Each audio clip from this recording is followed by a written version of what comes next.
Hey guys, tonight we are traveling back in time. Not to a battlefield or a king's court, but to a place far quieter, and in many ways, far more unsettling. We're going to 20th century Ireland, but not the one you see on postcards. Forget the cheerful pubs, the crane, rolling hills, and the fiddles playing in the background for a moment. Instead, imagine an island cloaked in a thick fog of piety and silence, a place where a single misstep, a glance held too long, or a rumor whispered in the wrong ear could cause you to simply vanish. Honestly, you'd probably be considered a public menace on day one. So, before you get comfortable, take a moment to like the video and subscribe, but only if you genuinely enjoy what I do here. Your support truly means the world. And while you're at it, I'd love to see where you're all listening from tonight. Let me know your city and the current time in the comments below. It's always a quiet thrill to see how far these stories travel. Now, dim the lights. Maybe turn on a fan for that soft background hum. And let's ease into tonight's journey together. The air here is different. You can feel it on your skin. It's a damp cold that clings to your clothes, carrying the scent of burning peat and wet earth. You're standing on a cobbled street in a small town, somewhere in the heart of the newly independent Irish Free State. The sky is a vast, moody grey, pressing down on the slate roofs of the modest houses. Everything feels hushed, as if the whole country is holding its breath inside a great, silent cathedral. Handed away, it is. The church bells don't just mark the hour here, they set the rhythm of your entire existence. Their chime is the metronome for your waking. You're working. You're eating. And you're sleeping. You feel the weight of 1,000 years of devotion in their solemn, metallic toll. The authority in this new Ireland isn't just in the government buildings in Dublin, it's right here, in the form of the local parish priest. His nod of approval is worth more than a politician's promise, and his frown can cast a long, cold shadow over a family for generations.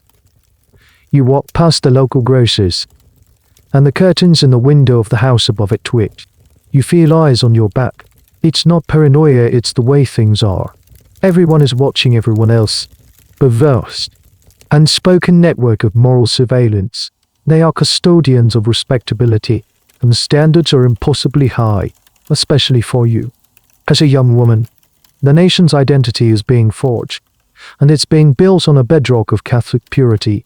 This isn't just a cultural feeling, it's literally written into the law. You hear men in the pub talking with pride about the new constitution, the one from 1937, which enshrines the idea that a woman's place is in the home. Her life there, it says, gives the state a support without which the common good cannot be achieved. It sounds noble, protective even, but you feel the constriction of it. The invisible walls it builds around your life. Later tonight, there's a dance at the parish hall. It's one of the few sanctioned releases. A place to hear music and maybe even laugh. But even here, the shadow looms. You see them near the door of the Vigilance Committee, often led by a stern-faced priest or one of his devout volunteers. This is a very real thing. These men patrol the dance floors, their eyes scanning for couples dancing too closely, the immoral embrace of a waltz, or for any behavior deemed unseemly. They are the dance hall inspectors. A strange and uniquely Irish phenomenon born from a moral panic about jazz music and modern dancing. They ensure the lights stay bright and the night ends at a pious hour. It's a bizarre detail of the time. The idea of needing a spiritual bouncer at a community dance. As you stand there, watching your friends navigate this minefield of social rules, you can't help but wonder about the engine driving all this.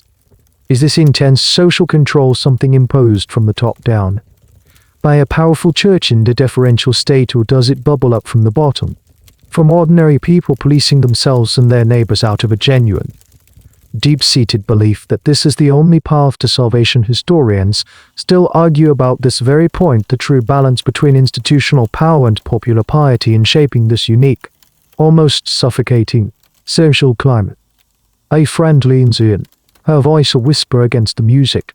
She's telling you about Mary, a girl from down the lane. You haven't seen her in weeks. Her mother says she's gone to stay with an aunt in England to recover from an illness.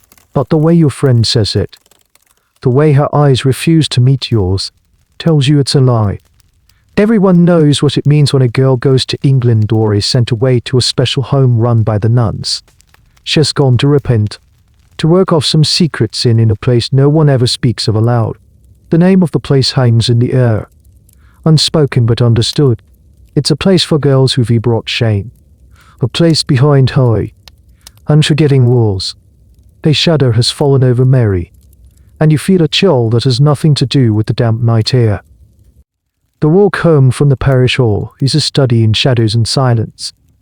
Your footsteps echo with a lonely rhythm on the damp pavement. The light from the occasional gas lamp casts long, distorted shapes that dance just at the edge of your vision. You clutch your coat tighter, not just against the cold, but against the feeling of being watched. Even now, when the streets are empty, the weight of being a good Irish girl, a KLNDs, is a heavy one. It's a role you've been trained for your entire life, a script written by saints and scholars, and enforced by the ever-watchful eyes of your community. To be this perfect girl is to be a ghost in your own life. You are to be modest in dress, with hemlines that flirt with your ankles and necklines that bow to your collarbone. Your hair must be tidy, your voice soft, your laughter never too loud. You must be pious, of course, with a rosary tucked into your pocket and a saint's name ready on your lips for any occasion. You are to be industrious in the whole, a master of baking soda bread and scrubbing floors until they shine, preparing for your ultimate vocation to be a wife and mother. The quiet, sturdy heart of a Catholic family. This isn't just about being polite, it's a national project. You see it in the newspapers and hear it from the pulpit. The new Ireland must be pure, a spiritual fortress against the godless modern world, especially against the perceived decadence of your English neighbours across the sea. And you, your body, your choices, your very reputation, you are the bricks and mortar of that fortress. Your purity is Ireland's purity. Your shame is Ireland's shame. It's an immense burden to place on a young woman's shoulders, to make her virtue a symbol of the nation's soul. The curriculum for this role is unwritten but universally understood. You must not, under any circumstances, be alone in the company of a man who isn't your father or brother. You must not wear makeup. A dab of rouge is a sign of vanity at best, and moral looseness at worst. You must not read novels that deal with passion or complicated adult lives. The government helps with that. Of course, the Censorship of Publications Board, established a few years back, keeps a long, ever-growing list of forbidden books. Authors you've heard whispered about: Graham Greene, Ernest Hemingway. Even Irish writers like Sean O'Casey are deemed dangerous, their works kept under lock and key, away from impressionable minds like yours. You think of the book hidden under the loose floorboard in your bedroom, a collection of stories by a writer whose name you barely dare to think. Reading it feels like an act of rebellion. The word's a secret window into a world of complex emotions and choices that are simply not available to you here. It's a tiny, private sin, but a sin nonetheless. Even the cinema, that flickering temple of modern dreams, is a moral obstacle course. Posters outside the town's tiny picture house often have black bars or crudely painted over sections, censoring a glimpse of a woman's bare shoulder or a passionate embrace. The film censor, another powerful figure, snips and cuts films from Hollywood and Britain, rendering them into choppy, often nonsensical stories, all to protect you from occasions of sin. Historians, looking back from a distant, more secular future, will debate the nature of this social contract. Was this idea of the perfect, pious Irish woman a form of protection, a shield that gave women a defined and respected if limited role in a turbulent, newly formed nation, or was it simply a gilded cage, a tool of patriarchal control wielded by church and state to keep women in their place? As you walk these dark streets, you feel the truth of both. There is a certain safety in knowing the rules, in the approval you get for following them, but there is also a profound, suffocating sense of being erased, of your own desires and ambitions being deemed irrelevant, or worse, sinful. You pass the gates of the local convent, a hulking stone building set back from the road. Its silhouette is stark against the moonlit clouds. This is where the nuns live. Women who have achieved the ultimate form of acceptable female existence, brides of Christ. Their lives entirely devoted to God. They are revered. But you also know that behind other, similar roles, are the girls who failed. The girls who are the dark reflection of the Kale in these the fallen women. The distinction is terrifyingly thin. It's a line drawn not in stone, but in whispers, in rumors, in a single, irrevocable mistake. You think of Mary again, the girl who was sent away. What was hers in what tiny crack in her perfect facade caused her entire world to crumble. The fear is a cold knot in your stomach. It could be anything, absolutely anything. The knot of fear in your stomach tightens as you finally reach your front door. You slip inside, the click of the latch sounding unavingwam loud in the sleeping house. As you tiptoe up the stairs, you mentally run through the list. The catalogue of transgressions that could sever a girl from her life and land her behind those convent walls. The sins are a strange and terrifying mix of the monumental and the mundane, a moral code so strict that it feels designed for you to fail. The most obvious, the one that's spoken of only in hushed, horrified tones, is having a child outside of marriage. This is the ultimate shame, an indelible stain not just on you, but on your entire family for generations. There is no compassion for this, no understanding. It is seen as a grotesque betrayal of everything the nation stands for. The child is living proof of a mortal sin, and in this society, that proof must be hidden away, erased. The fate of these mothers and their children is the great, unspoken terror that underpins all the other rules. But it's the lesser sins, the smaller, more ambiguous ones, that are perhaps more frightening because of their sheer unpredictability. Maybe you are just a little too pretty. Your beauty doesn't inspire admiration, it inspires suspicion. It is seen as a snare, a temptation for the men of the parish. A girl who draws too much attention to herself is a source of scandal, a threat to the community's fragile moral equilibrium. Your loveliness isn't a gift, it's a liability you must constantly downplay. Or maybe you are not pretty at all. Perhaps you are what they call simple-minded or slow. In a time with little understanding of learning disabilities or neurodivergence, a girl who doesn't fit the narrow definition of normal intelligence is often seen as a burden, if a family can't afford to care for her, or fears she won't be able to protect herself from moral danger. A Magdalen Laundry, with its high walls and rigid structure, is presented as a charitable, safe solution, a place where she can be cared for while contributing with her labor. The list goes on. You might have been the victim of an assault. In the twisted logic of the time, the shame falls not on the perpetrator, but on you. You are now soiled goods. Your presence is a constant, uncomfortable reminder of a sin that has been committed, and it is easier for society to remove the reminder than to confront the crime. You become the secret that must be kept. It could be something as simple as being flirtatious. You laughed too loudly at a boy's joke. You held his gaze for a second too long at the dance. You were seen walking with him, unchaperoned, down a country lane. That's all it takes. A neighbor's gossip, reported to the priest. The priest then has a quiet, solemn word with your father. The conversation is framed in terms of your moral safety, your eternal soul. He might suggest that a period of reflection and prayer, away from worldly temptations, would be for the best, and the father, fearing for his daughter's salvation and his family's standing in the community, would almost always agree. His authority over you is absolute. Here's a particularly strange and cruel one, a detail that seems almost unbelievable. You could be an orphan.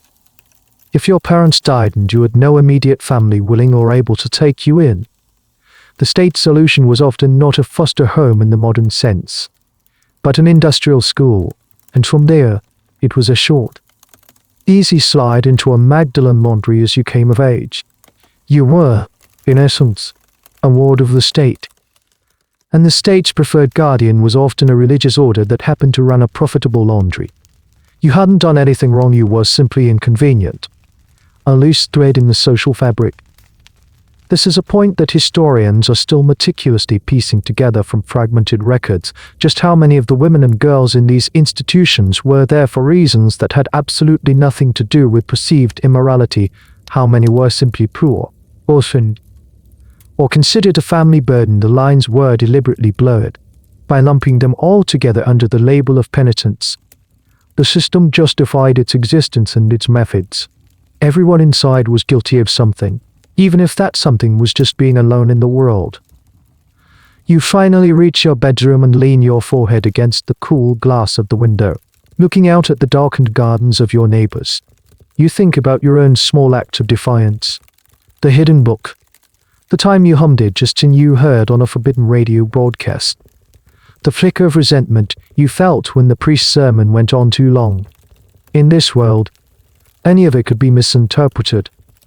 Any sign that you are not perfectly docile, perfectly pious, could be the beginning of a story that ends with a heavy, locking door. You aren't just expected to act like the perfect Irish girl, you are expected to be her, in mind and soul. And you know, in a secret, terrified part of your heart, that you are not. Standing there in the quiet of your room, you start to wonder about the mechanics of it all, this pervasive fear. This intricate system of rules, it didn't just spring from the earth. It was built. It was designed. And if you are to live in this cage, you feel a desperate need to understand its architects. Who are they? These builders of walls and enforcers of silence. They are, for the most part, women. Nuns. You see them on the street sometimes, moving in pairs. Their black or brown habits a stark contrast to the muted greens and greys of the town. They are the public face of female piety, figures of serene authority. To you and your family, they represent the pinnacle of charity and devotion. The main religious orders are the master builders of this world, the Sisters of Mercy, the Good Shepherd Sisters, the Sisters of Our Lady of Charity, and the Religious Sisters of Charity. Each has its own convents, its own Mother Superior, its own distinct legacy, but they all share a common, unspoken mission: the management of fallen women. They are brilliant at public relations, though they would never use such a vulgar term. Their work is framed as an act of profound Christian mercy. They are saving girls like Mary. They are providing a sanctuary where a penitent soul can be cleansed through prayer and hard, honest work. They are offering redemption. It's a powerful and comforting narrative, one that society is eager to believe. It allows everyone to feel that a good and necessary thing is being done, while simultaneously allowing them to forget the girls who disappear behind the convent gates. Benevolence is their brand, and control is their business. But the church is not the only architect here. They have a silent but essential partner: the state. The new Irish government, in its fervent desire to create a Catholic utopia, has forged a deep, symbiotic relationship with the religious orders. It's a partnership of convenience and shared ideology. The state lacks the resources and the infrastructure to deal with what it considers social problems: destitute women, orphans, petty criminals, and girls deemed morally in danger. So, it outsources the problem. This is the grim, bureaucratic reality of it. A judge in a courtroom can sentence a girl guilty of a minor crime not to a state prison, but to the care of the nuns for an indeterminate period. The local health board, finding the family unable to cope, can have a daughter committed. The police, if they find you after you've run away from home, won't just return you to your disappointed father, they might deliver you directly to the convent gates. The state gives the nuns its legal authority, its official stamp of approval. The priest can make the recommendation, but it's often a policeman who drives the car, a magistrate who signs the paper. There's a particularly strange and revealing detail in this partnership, a cold fact that strips away the veneer of charity. These institutions, known as the Magdalen Laundries, are not just penitentiaries, they are massive, tax-exempt, commercial enterprises.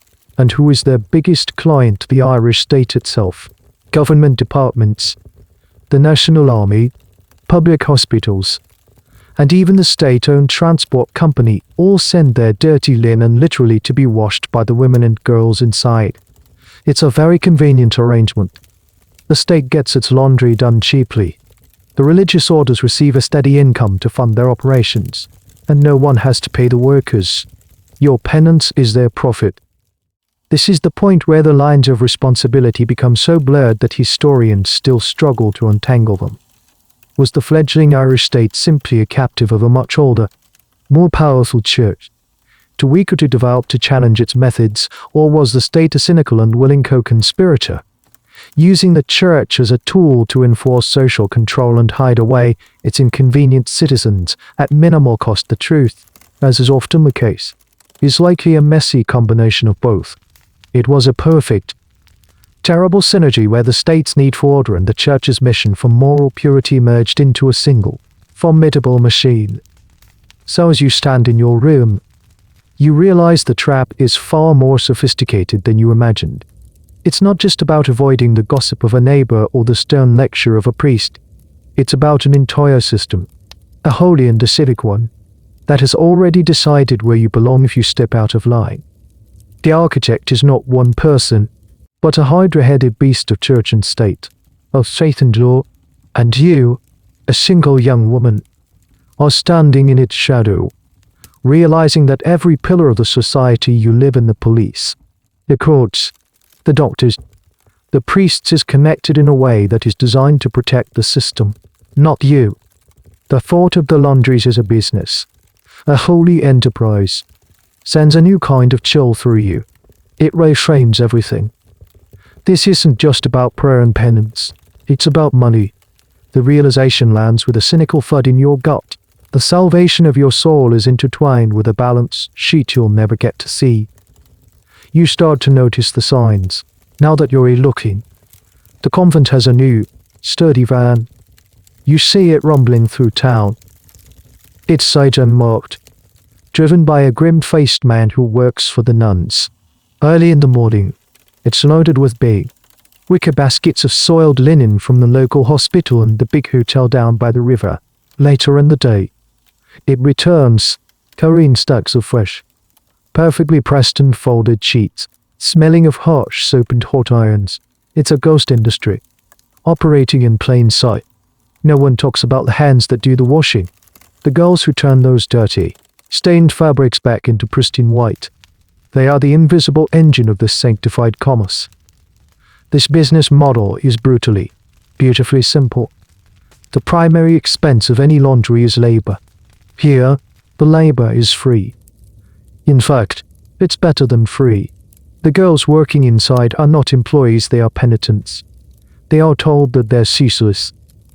Back-breaking work is a form of prayer, a way to atone for their sins, real or imagined. Every sheet they scrub, every shirt they press, is a step closer to God's forgiveness. The reward is not a wage, it is the promise of salvation. It is one of the most successful and morally bankrupt business models ever conceived, turning spiritual guilt into pure, tax-free profit. And the market is huge. The nuns are not just washing sheets for the local parish. They have contracts. They are savvy businesswomen. They undercut commercial laundries because they have no payroll to meet. As you now know, the state is their biggest customer.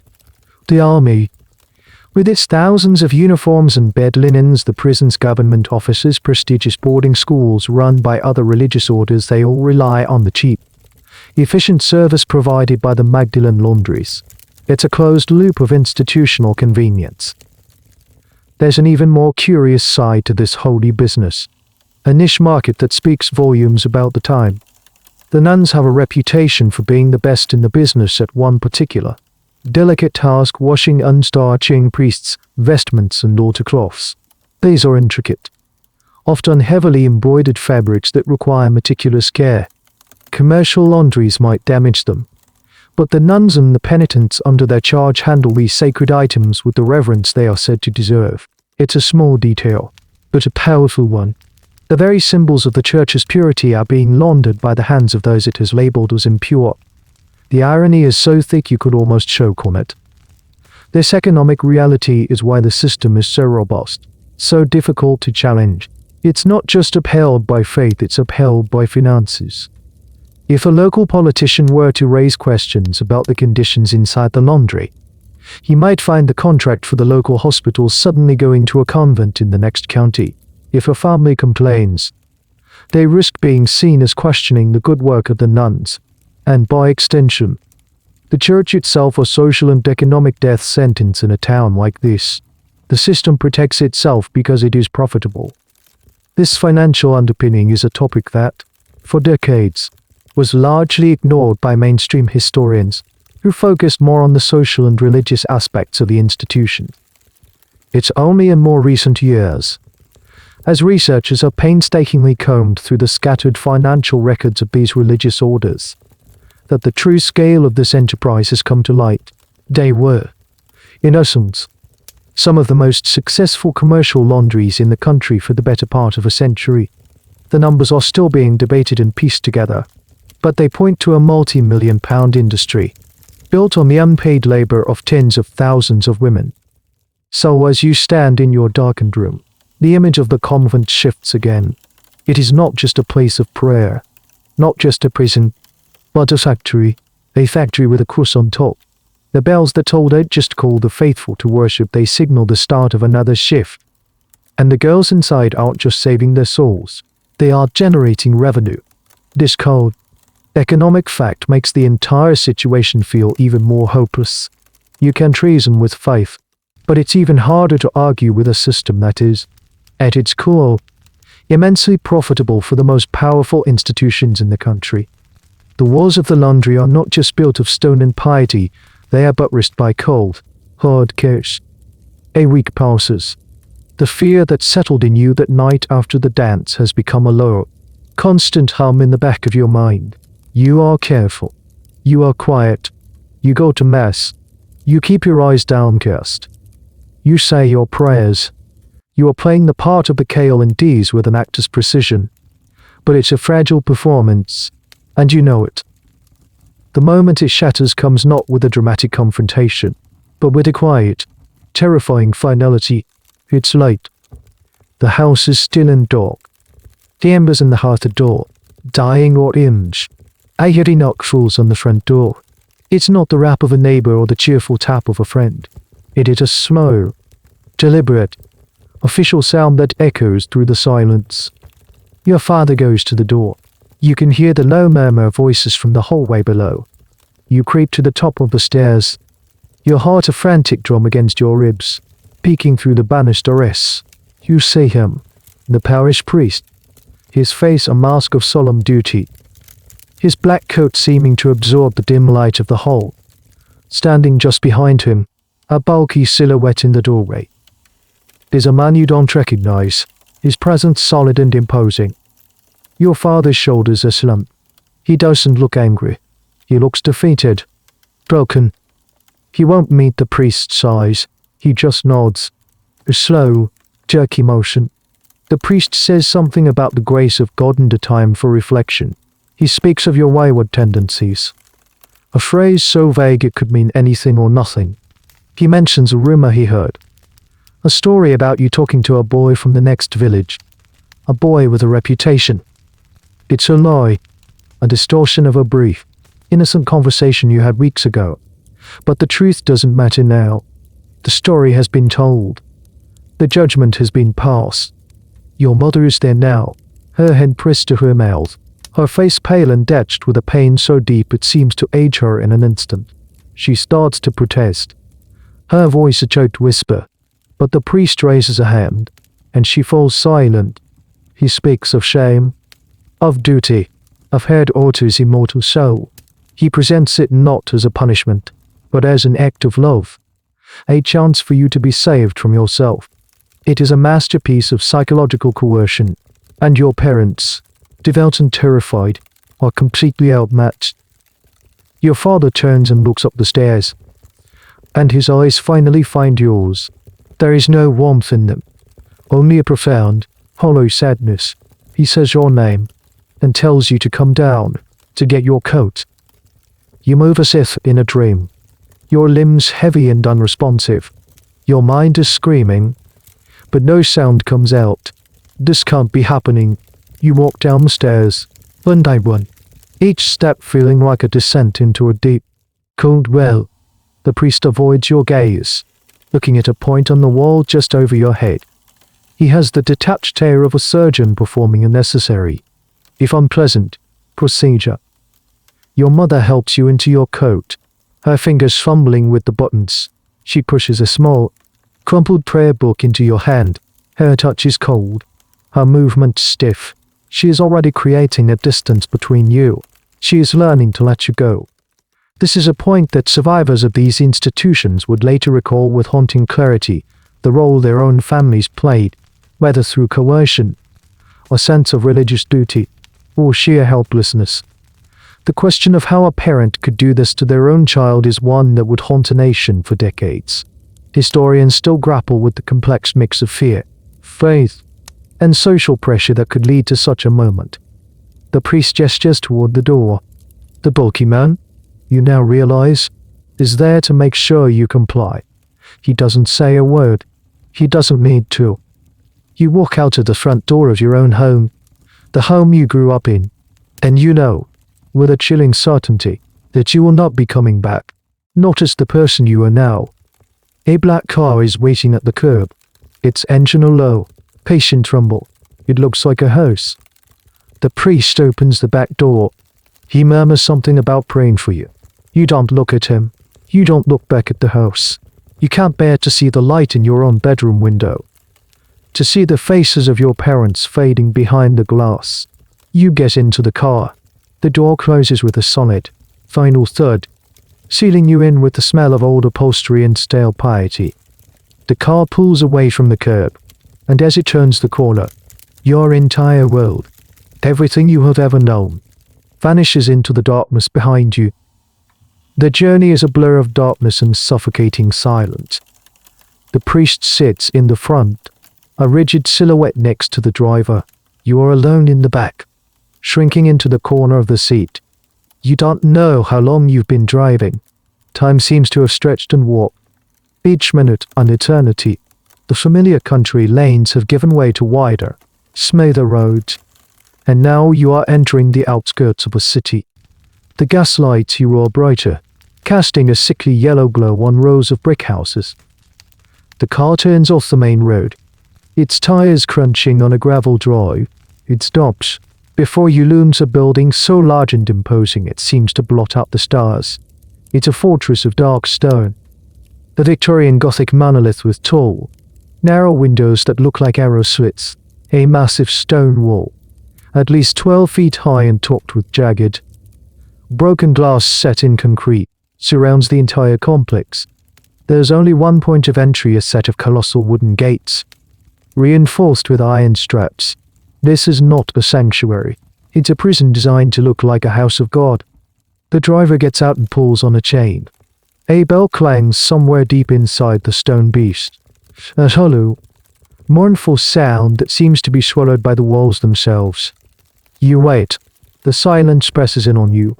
Then, you hear the sound of heavy bolts being drawn back. One of the huge gates groans open, just wide enough for the car to pass through. It feels like the opening of a tomb. The car rolls into a central courtyard and stops. The gate creaks shut behind you, the bolt sliding back into place with a deafening thud that echoes in your bones. That sound, it's the sound of the world being locked out, and you being locked in. You will hear that sound in your dreams for the rest of your life. The priest gets out and opens your door. Come, he says, his voice flat, devoid of any emotion. You step out onto the cold, damp cobblestones. The air inside these walls is different stale, heavy with the scent of industrial soap, damp laundry, and something else, a faint, underlying smell of despair. A figure is waiting for you at the entrance to the main building. A nun. She is tall and severe, her face framed by a starched white W impule that looks as rigid as plaster. Her black habit is immaculate, a crucifix hanging from a cord around her waist. She is the Mother Superior, the absolute ruler of this domain. Her eyes, small and sharp, assess you in a single, sweeping glance. There is no warmth in her gaze, no pity, only a cool, professional appraisal. The priest hands her a folded piece of paper, your committal form. You assume. He murmurs a few words to her, his duty now complete. He has delivered the lost sheep to the fold. He turns, gets back in the car without another glance in your direction, and is driven back out through the gates, leaving you alone on the cobblestones with this formidable stranger. The Mother Superior beckons you forward with a slight, impatient tilt of her head. You follow her into the building.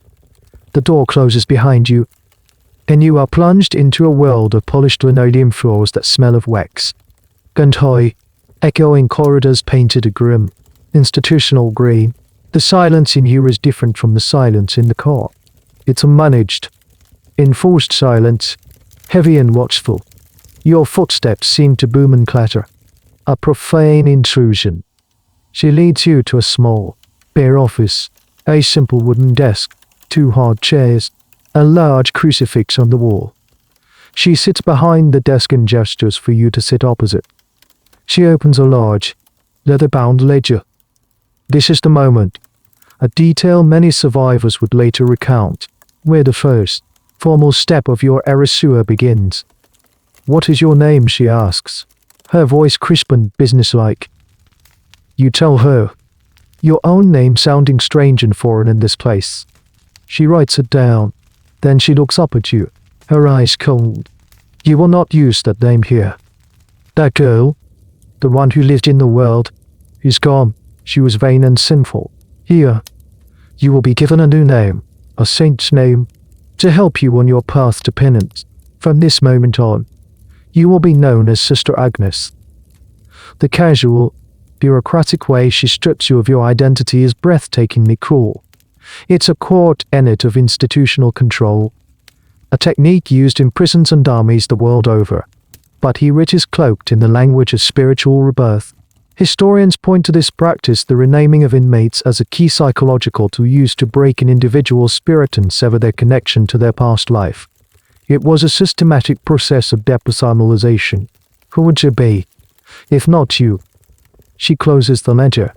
You will learn the rules, she says, her voice leaving no room for argument. You will work. You will pray. And you will repent. You will not speak unless spoken to. You will obey without question. Do you understand? You could only nod. A tiny, numb movement. You have passed through the gates. You have entered the belly of the beast. The world you knew is gone forever. Your life, as you knew it, is over. Agnes. The name hangs in the air between you and the Mother Superior. It's a simple, 2-syllable word, but it feels like a heavy cloak being draped over your shoulders. It doesn't fit. It isn't yours. You want to say, that's not my name. But the words are trapped in your throat, frozen by the absolute, chilling authority in her eyes. Nodding is the only response you can manage. She rings a small, sharp-toned bell on her desk. The door opens almost instantly, and another nun enters. She is older, her face a web of fine lines, her movements slow and practiced. She doesn't look at you, but at the Mother Superior, awaiting her orders. This is Agnes, the Mother Superior says. Her voice clipped. She is no. See to her. The older nun gives a short, stiff nod, and then her gaze finally falls on you. It's a vacant, tired look. She has done this 100 times before. You are not a person to her, you are a task to be completed. She beckons you to follow, and you rise on unsteady legs, leaving the office and walking deeper into the labyrinth. She leads you to a small, windowless room. The air is cold and smells of mothballs. Along one wall are shelves stacked high with folded, drab-looking garments. In the center of the room is a single wooden stool. Take off your clothes, the nun says. Her voice is colorless as the walls. You hesitate. It's a stark, humiliating command.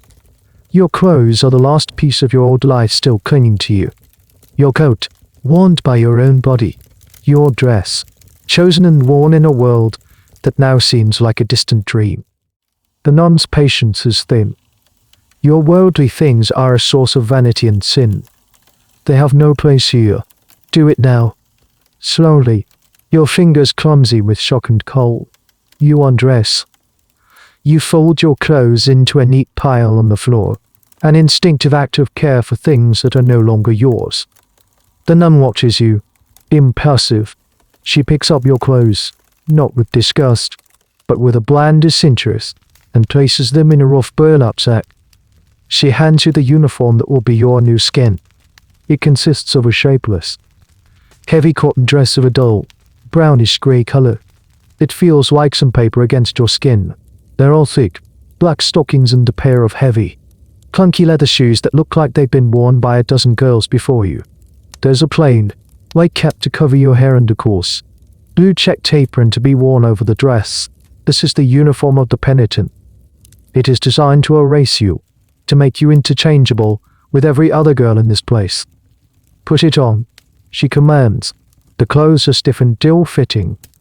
The dress hangs on you, loose in some places, tight in others. It smells of lice opened other people's bodies. You feel like a scarecrow, a clown in a tragedy. Next, she gestures to the stool. Sit. She produces a pair of large, formidable-looking shears. Your heart leaps into your throat. She begins to cut your hair. There is no gentleness in her actions. It's a functional, brutal harvest. Long strands of your hair. The hair your mother used to braid. The hair you used to pin up for the dance. Fall to the floor around you, lying in dead, soft piles on the cold linoleum. She cuts it short, almost to the scalp, in a rough, uneven ball shape. Another piece of you is gone, shorn away and left on the floor to be swept up with the day's dirt. Finally, she takes the small prayer book your mother pressed into your hand. She looks at it for a moment, then drops it into the burlap sack with your clothes. You will be given a new prayer book, she says, the one used by the community. The last, desperate gift from your mother is gone. The sack is tied shut.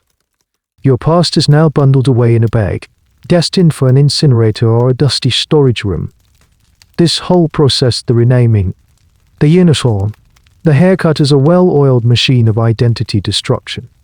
Some historians argue this was primarily a spiritual exercise, a symbolic stripping away of worldly vanity to prepare the soul for penance, a practice with roots in monastic tradition. Others, however, see it as a much more calculated, almost secular technique of institutional control, designed to break a person's will and enforce conformity. It's a debate about motive, pious intention versus practical subjugation, and the truth is likely an uncomfortable fusion of the two. The nun then takes a needle and thread. She picks up the collar of your new dress and, with a few quick, rough stitches, sews a small white tag onto it. On the tag, in black ink, is a number. Yaosuchi. This is a small, almost banal detail that many survivors would later recall with particular horror. You are not just Agnes. You are number 147. It is the final, bureaucratic stamp of your dehumanization. You are now an asset, an inventory item in this holy business.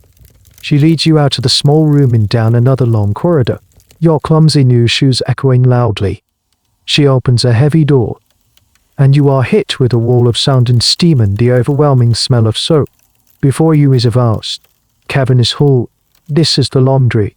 Dozens of girls and women, all dressed in the same drab uniform, are hunched over massive sinks and dining tables. Their faces are pale and slick with sweat in the humid air. They don't look up. They just work.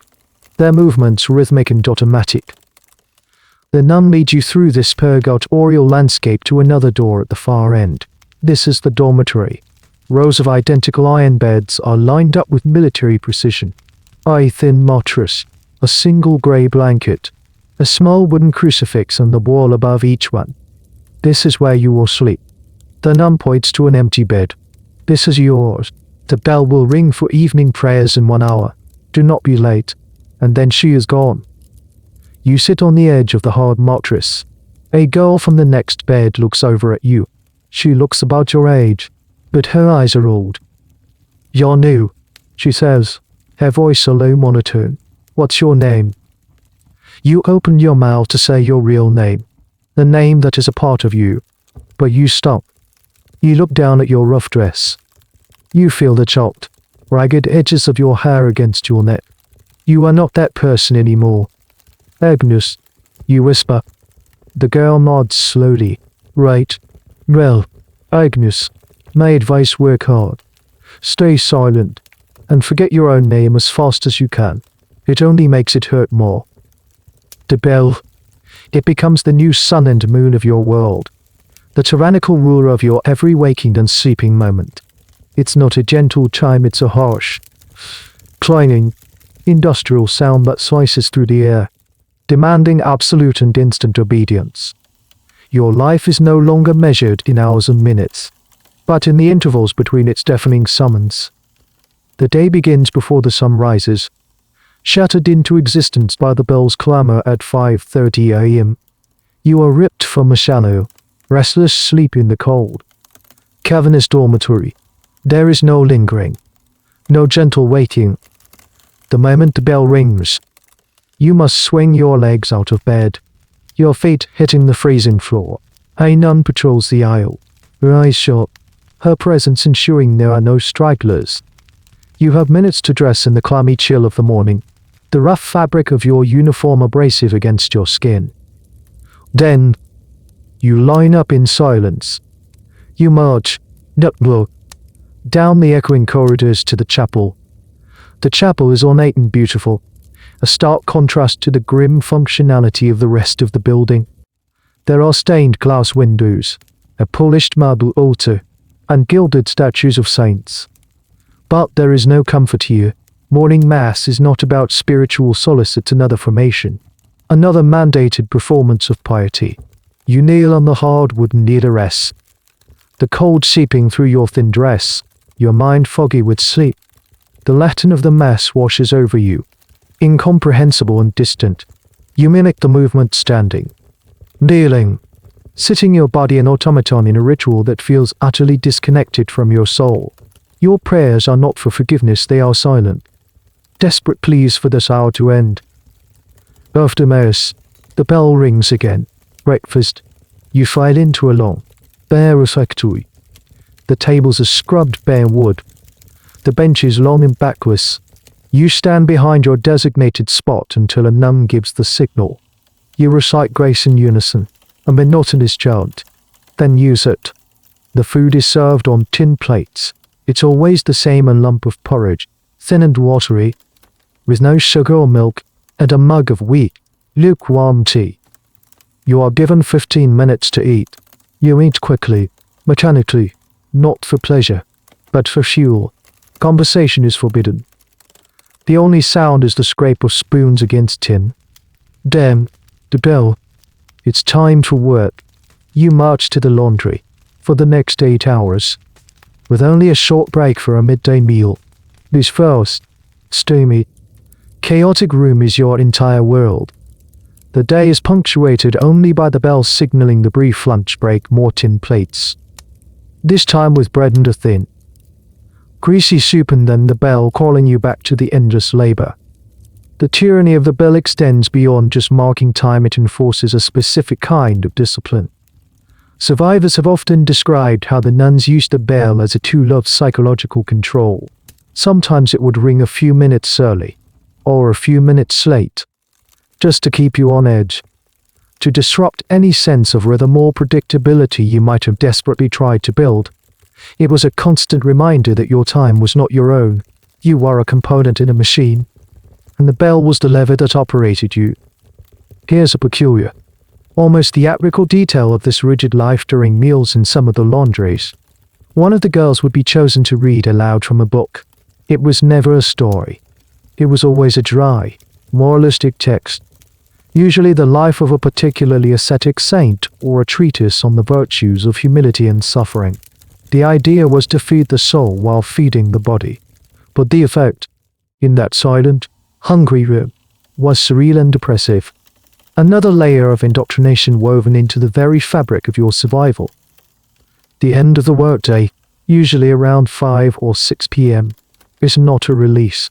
The bell rings, and you file out of the laundry, your body aching, your hands raw. You go back to the chapel for evening prayers and benediction. More kneeling, more chanting, your mind numb with exhaustion. After prayers, there is the evening meal: bread, tea, maybe a piece of cheese if it's a feast day. Then, perhaps an hour of recreation. This is not a time for fun. It consists of sitting silently in the refectory on the hard benches, mending torn clothes or darning socks from the laundry, while a nun watches over you like a hawk. Any whispered conversation is met with instant, sharp punishment. Finally, the last bell of the day rings around 9 p.m. It signals bedtime. You march back to the dormitory, and dress in the cold, and get into your narrow bed. A nun walks the aisle one last time, ensuring all are in place. The lights are extinguished, plunging the vast room into a near-total darkness, broken only by a single, dim bulb burning at the far end of the hall. The silence that follows is not peaceful. It is thick with the sound of 100 other girls and women breathing, coughing, crying softly into their thin pillows. The academic debate on this is fascinating. Some scholars, particularly those focusing on religious history, frame this strict, bell-driven routine as a direct extension of cloistered monastic life. The rule of St. Benedict, for example, which minutely organizes a monk's day around prayer and work. They argue the nuns were simply applying the only structure they knew. Other historians, however, influenced by the work of sociologists like Irving Goffman, classify it as a classic total institution.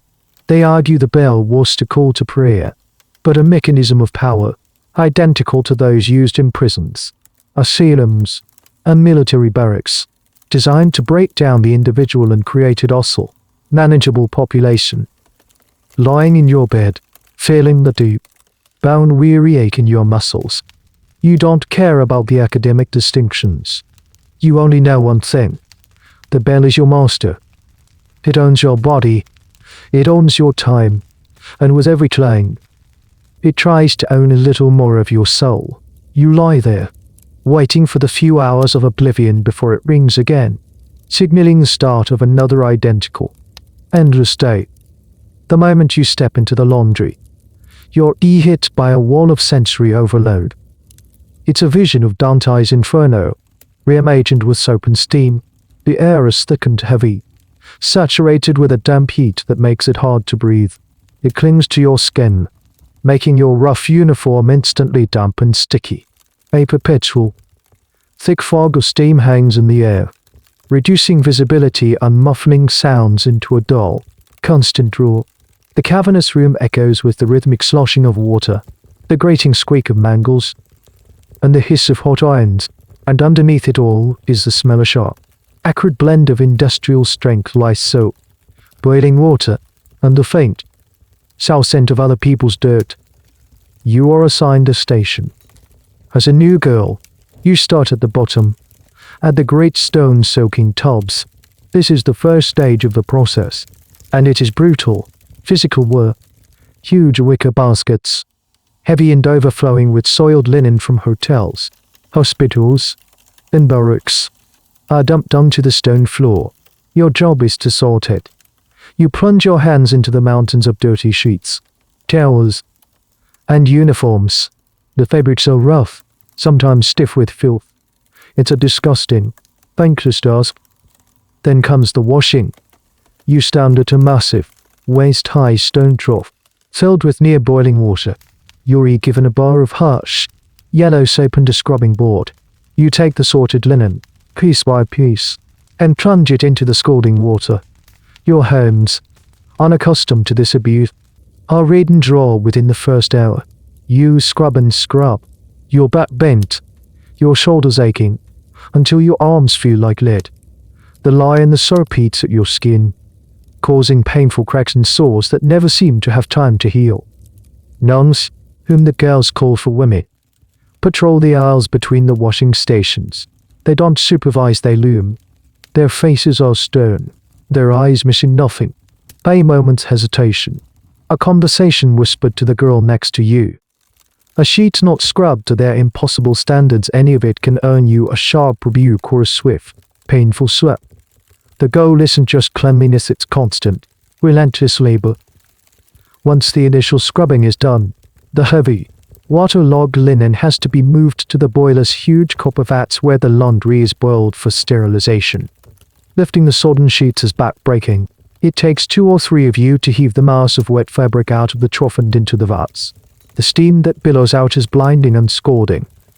After boiling, the laundry is put through the mangles. These are terrifying, powerful machines, like giant rolling pins made of heavy wood or iron. You feed the wet sheets into the rollers, and the machine squeezes the water out with immense pressure.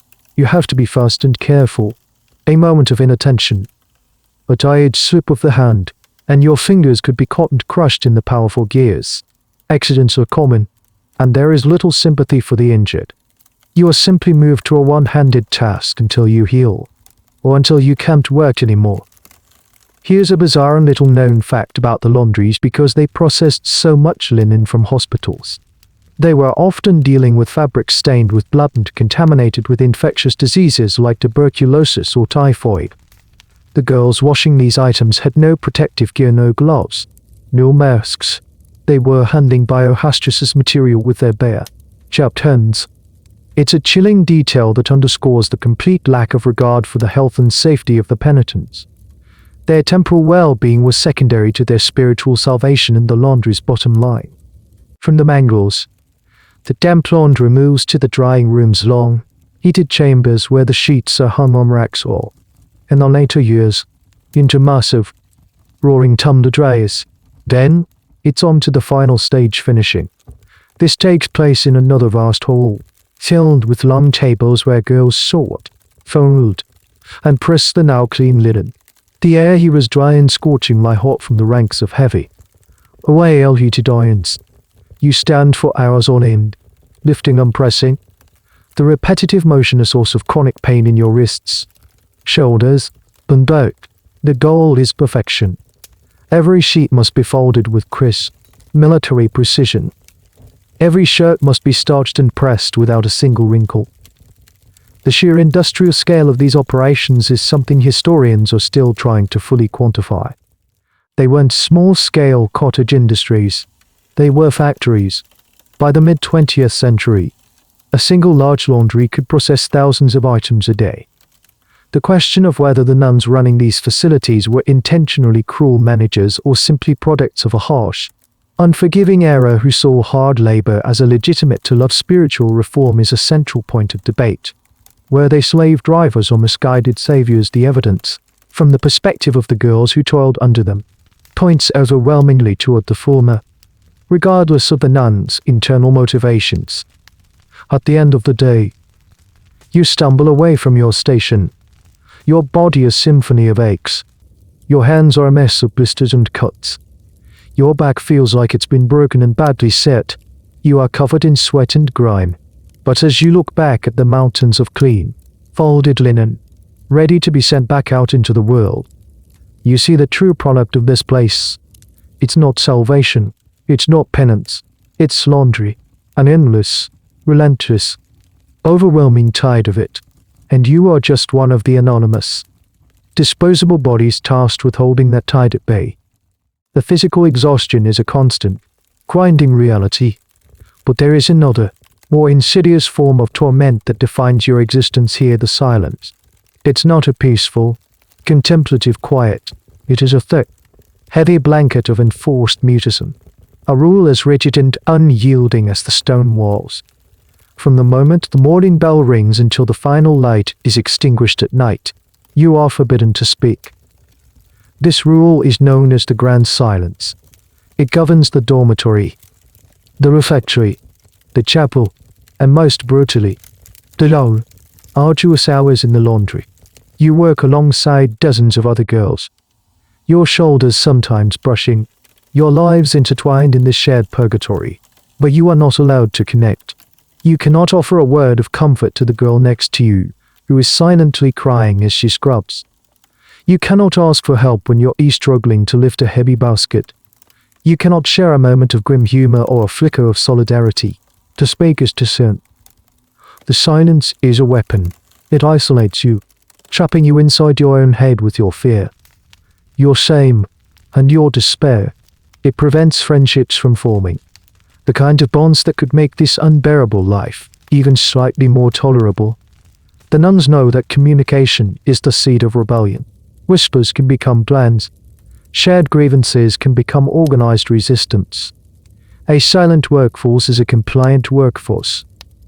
You learn to communicate in other ways. In a secret, forbidden language, a quick, shared glance across a work table, a subtle nod of encouragement, a small, almost imperceptible gesture of the hand. These tiny, fleeting moments of connection become lifelines. Precious acts of defiance in a world designed to crush your spirit, but they are fraught with danger. The nuns are vigilant, their ears tuned to the faintest whisper. They patrol the laundry floor like sharks gliding through water, their soft-soled shoes making no sound on the damp tiles. They seem to materialize out of the steam, their eyes cold and accusing. The punishment for breaking the silence is swift and public, designed to humiliate and deter. It could be a stinging slap across the face. It could be the denial of your already meager meal. Or it could be a specific, cruel form of penance, like being forced to kneel on a cold stone floor for hours, holding a heavy object, until your knees are bruised and your arms are shaking. There's a particularly chilling psychological aspect to this that many survivors have described. You are often forced to inform on each other. If a nun hears a whisper but can't identify the source, she might punish the entire work table, or withhold a privilege from the whole dormitory, until the guilty party is named. This tactic, worthy of the most sophisticated police state, turns the girls against each other. It sows mistrust and fear, making you wary of the very people who should be your allies. Who can you trust when the girl next to you might betray you to save herself from punishment? The academic field of carceral studies offers a stark perspective on this. Enforced silence is a classic logical breakdown used in solitary confinement and other extreme forms of imprisonment. It's known to induce anxiety and a sense of profound alienation. Historians debate whether the nuns understood it in these clinical terms, or if they simply inherited it as part of a monastic tradition where silence was seen as a path to humility and a way to avoid the sin of gossip. Was it a spiritual discipline or a calculated instrument of control for you? Kneeling on the cold floor, the distinction is meaningless. The result is the same: a crushing, suffocating loneliness. The only time you are permitted, and indeed required, to use your voice is for prayer. You chant the responses at Mass. You recite the Rosary. You sing hymns. Your voice becomes a tool not for personal expression, but for communal ritual.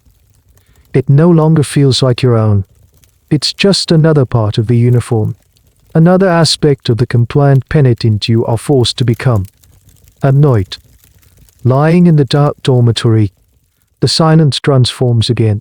It is no longer empty, but filled with the sounds of suppressed grief, the muffled sobs, the sharp, indrawn breaths, the quiet whimpers of girls crying themselves to sleep. It's a chorus of unspoken sorrow, the only truly honest communication that ever happens in this place. In the shared darkness, surrounded by the quiet pain of others, you feel both profoundly alone and, for the first time, part of a vast, silent sisterhood of suffering. You press your face into your thin, rough pillow, and you cry without making a sound, just like everyone else. Despite the enforced silence, despite the constant surveillance and the atmosphere of mutual suspicion, something remarkable and resilient begins to sprout in the cracks of this oppressive system: friendship. It's a dangerous and forbidden thing, a fragile alliance forged in the heart of despair, but it becomes as essential to your survival as the bread you eat. You learn to recognize the subtle signs of a potential ally. It might be the girl who, when the nun's back is turned, subtly helps you lift a basket that's too heavy. It might be the one who leaves a small, stolen crust of bread by your plate in the refectory. It might be the girl in the next bed who, in the dead of night, reaches out a hand to briefly squeeze yours in the darkness. These are not grand gestures. They are tiny, silent sparks of humanity that refuse to be extinguished. Your first real connection is with a girl named Bridget. She's been here for 3 years.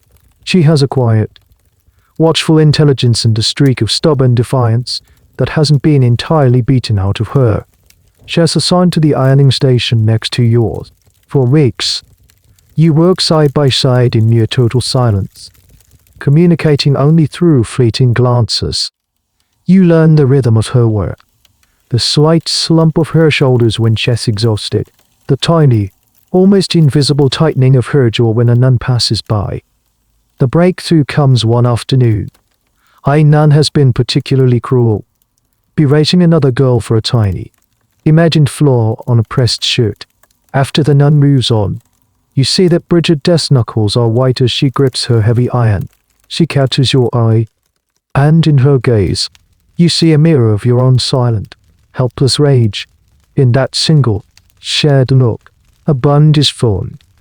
You are no longer just two anonymous penitents, you are two people who see and understand each other's suffering. From that day on, you become a team. You develop a coded language of gestures and expressions. A slight raise of the eyebrows means watch out. A nod is coming. A quick tap at the foot means meet me by the west wall during recreation. A shared, fleeting smile after a moment of absurdity is a tiny, precious rebellion you cover for each other. If you are struggling to keep up, Bridget will subtly slow her own pace so the forewoman doesn't notice. If she is sick, you will try to do a little extra of her work so she doesn't draw punishment. These friendships, or particular friendships as the nuns called them with deep disapproval, were considered a grave infraction. They were seen as a distraction from one's penance. A rival emotional attachment to the loved one should be directing towards God. But the nuns' fear went deeper than that. They knew that these alliances were the biggest threat to their authority. Two girls whispering together could be plotting. A small group of friends could become a faction. Solidarity was the enemy of control. This is where a strange and sad detail of the system emerges. The nuns would actively work to break up these friendships. If they noticed two girls becoming close, they would reassign one of them to a different section of the laundry, or move her bed to the opposite end of the dormitory. They would manufacture reasons to punish one friend in front of the other, hoping to create resentment or fear. They became experts in psychological warfare, turning the natural human need for connection into another to love torment. Historians and sociologists who study institutional life have long documented this phenomenon. In prisons, in POW camps, in any total institution, the formation of these informal social networks is a fundamental survival mechanism. It's how people resist dehumanization and maintain a sense of self. The Magdalen Laundries were no different. The debate continues on whether the nuns' suppression of these friendships was rooted in a genuine, if misguided, theological belief that such attachments were sinful, or if it was a purely pragmatic strategy to maintain order and prevent dissent. As always, the line between pious motive and practical cruelty is hopelessly blurred. One evening, during the so-called recreation hour of silent mending, Bridget manages to pass you a note. It's a tiny scrap of paper, likely torn from a prayer book, with a few words scribbled on it in charcoal. You hide it in the palm of your hand, your heart pounding. Later, in the darkness of the dormitory, you read it. It says, "Don't let them break you." You clutch the tiny piece of paper in your fist. It feels more sacred than any rosary, more powerful than any prayer. It is a promise, a creed, a testament to a bond that exists in defiance of the bells, the walls, and the rules. In this place designed to isolate you completely, you are not alone, you have an ally. And that small, dangerous fact gives you a sliver of hope, a reason to face the clanging of the bell tomorrow morning. Your body is in a constant state of rebellion. The 8, 10, sometimes 12 hours of hard labor demand fuel, but the food you're given is a cruel mockery of sustenance. Hunger becomes a permanent resident in your belly. A dull, gnawing ache that is never fully satisfied. The menu of your penance is as monotonous and grim as the work itself. Breakfast, as you know, is the daily ordeal of thin, watery porridge. Or stirabout as it's called. It's served unsweetened, unseasoned, and often lukewarm. It's a starchy, bland paste designed to fill the stomach just enough to get you to the laundry. You eat it with a desperate speed, your tin spoon scraping the bottom of your tin bowl, trying to gather every last tasteless morsel. Lunch is the main meal of the day, but that isn't saying much. It's served in the brief respite from the laundry steam and noise. Most days, it consists of a few boiled potatoes, their skins still on, and a ladle of thin, greasy cabbage soup. The potatoes are often blighted, with black, rotten spots that you have to pick out. On a good day, there might be a slice of bread to go with it, not the soft, fluffy soda bread of your home, but a dense, heavy, stale loaf that tastes of sawdust. The evening meal is the sparest of all. It's usually just bread and tea again. The tea is what the girls call nun's tea, a large pot of hot water with a single tea bag waved through it, resulting in a brownish, flavorless liquid that is little more than hot water. Sometimes, on a major feast day in the church calendar, like Christmas or Easter, there is a small, almost shocking luxury, a slice of processed meat, a spoonful of lumpy custard, or even a hard-boiled egg. These tiny treats are so rare that they become legendary, talked about in hushed whispers for weeks afterward. The food is not just inadequate, it's a tool of control. Good behavior might be rewarded with an extra potato. Bad behavior, speaking out of turn, not working fast enough, is punished by withholding a meal entirely. You learn to dread the phrase, "No supper for you tonight." Going to bed with an already empty stomach, knowing you'll face the morning bell and a full day's work before you can eat again, is a specific kind of torture. It weakens your body and your will to resist.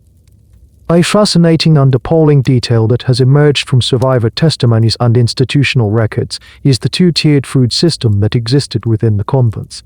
While you and the other penitents subsisted on this near-starvation diet, the nuns in their private refectory ate much better. They had meat, butter, jam, fresh bread, and proper tea. Sometimes, the smell of their cooking, roasting meat, or baking bread would drift from their quarters into the laundry or the dormitory. A maddening, tantalizing scent of a life you were denied. This hypocrisy was not lost on the girls, a constant, bitter reminder of their lowly status. The long-term health consequences of this diet were severe. Malnutrition was rampant, leading to a host of problems: anemia, chronic fatigue, dental issues, and weakened immune systems that made you susceptible to the diseases that thrived in the damp, crowded conditions. You are constantly tired, your body running on a perpetual deficit. This is another area where historical debate continues. Was the poor quality of the food a result of pure cruelty and cost-cutting, a way for the orders to maximize the profits from their laundry business, or was it, as some have argued, simply a reflection of the general poverty of the time? Especially in the early decades of the Irish state, were the nuns feeding the penitents as well as they could? Given their resources, the evidence of the tiered food system strongly undermines the more charitable interpretation. It suggests a deliberate policy, rooted in the idea that penitents did not deserve comfort, that their physical suffering was a necessary part of their spiritual cleansing. Hunger drives you to desperate measures. You learn to steal. A raw potato pocketed during meal prep. A crust of bread swiped from a basket. You eat these stolen treasures in secret, in the latrine or in the dead of night, cramming them into your mouth before you can be caught. The taste of a stolen, raw potato, earthy and sharp, is a guilty, exquisite pleasure. You also learn to forage. The convent has a small, walled garden where vegetables are grown, primarily for the nuns' table. Sometimes you are assigned to work there, weeding or harvesting. It's a chance to snatch a rock heart or a handful of peas when the supervising nun isn't looking. You become cunning, your eyes constantly scanning for an opportunity, for anything edible that can supplement your meager rations. This constant, gnawing hunger grinds you down. It occupies your thoughts, fuels your dreams. You dream of food, not of escape. You dream of your mother's kitchen, of the smell of baking bread, of a bowl of hot, thick stew. Waking up from these dreams into the cold, hungry reality of the dormitory is a fresh heartbreak every single time. Your body is being systematically starved, and with it, your spirit. You're being broken down, cell by cell, by a diet of bread, water, and penitence. Your life is a repeating cycle of hard labor and enforced silence, but it is all framed by a third, relentless settlement prayer. The entire institution is saturated with it. The day is bookended by mass and evening prayers. With grace before and after every meager meal, the rosary is recited in unison during recreation. The very air you breathe seems thick with a prescribed piety that feels more like a punishment than a comfort. This is not the gentle, personal faith you might have known before. This is a rigid, punitive, and theatrical form of religion, designed to reinforce your guilt and break your spirit. The sermons you hear in the chapel are not about forgiveness and love, they are about sin, damnation, and the fires of hell. The priests who come to say Mass often deliver terrifying speeches about the evils of the flesh, the depravity of women, and the eternal damnation that awaits the unrepentant. They speak of Mary Magdalene, the fallen woman from whom the Laundries take their name, not as a symbol of redemption, but as a perpetual reminder of your own supposed filth. You are her modern-day incarnation, and your only hope is to wash away your stain with endless, joyless work. The central ritual of this religious indoctrination is confession. Once a week, you are required to go to confession with the convent's chaplain. You line up outside the dark wooden confessional box, waiting your turn, your heart heavy with a mixture of fear and resentment. You kneel in the darkness, the scent of old wooden incense filling your nostrils, and whisper your sins through a grill to a shadowy figure you can barely see. What do you confess? You have no real sins to speak of, not in the grand sense. Your life is a sterile loop of work and sleep. So you invent them. You confess to impure thoughts when all you thought about was your aching back.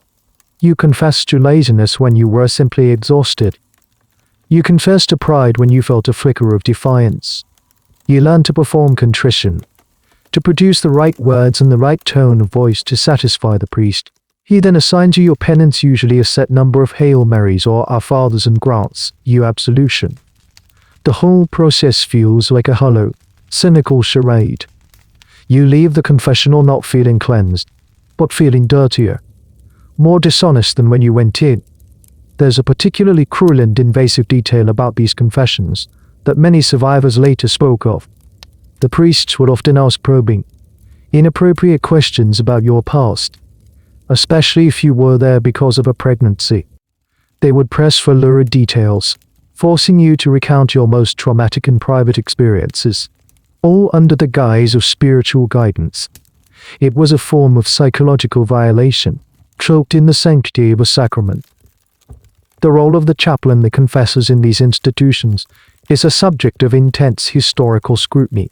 Were these priests active participants in the system of abuse, using their spiritual authority to further control and intimidate the girls, or were they, in their own way, cogs in the machine, simply fulfilling their duties as they understood them within a deeply flawed theological framework? The evidence from survivor testimonies overwhelmingly suggests that, for many, the priests were not a source of comfort but another instrument of their oppression.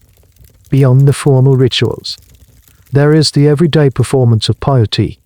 You are expected to be in a constant state of prayerful contemplation. You work with a rosary tucked into the pocket of your apron. Your fingers expected to move over the beads even as you scrub or iron. Statues of the Virgin Mary and the Sacred Heart are everywhere in the laundry, in the dormitory, in the corridors. Their plaster eyes seem to follow you, a constant, silent judgment. You are taught to see your suffering as a spiritual offering, a concept known as redemptive suffering.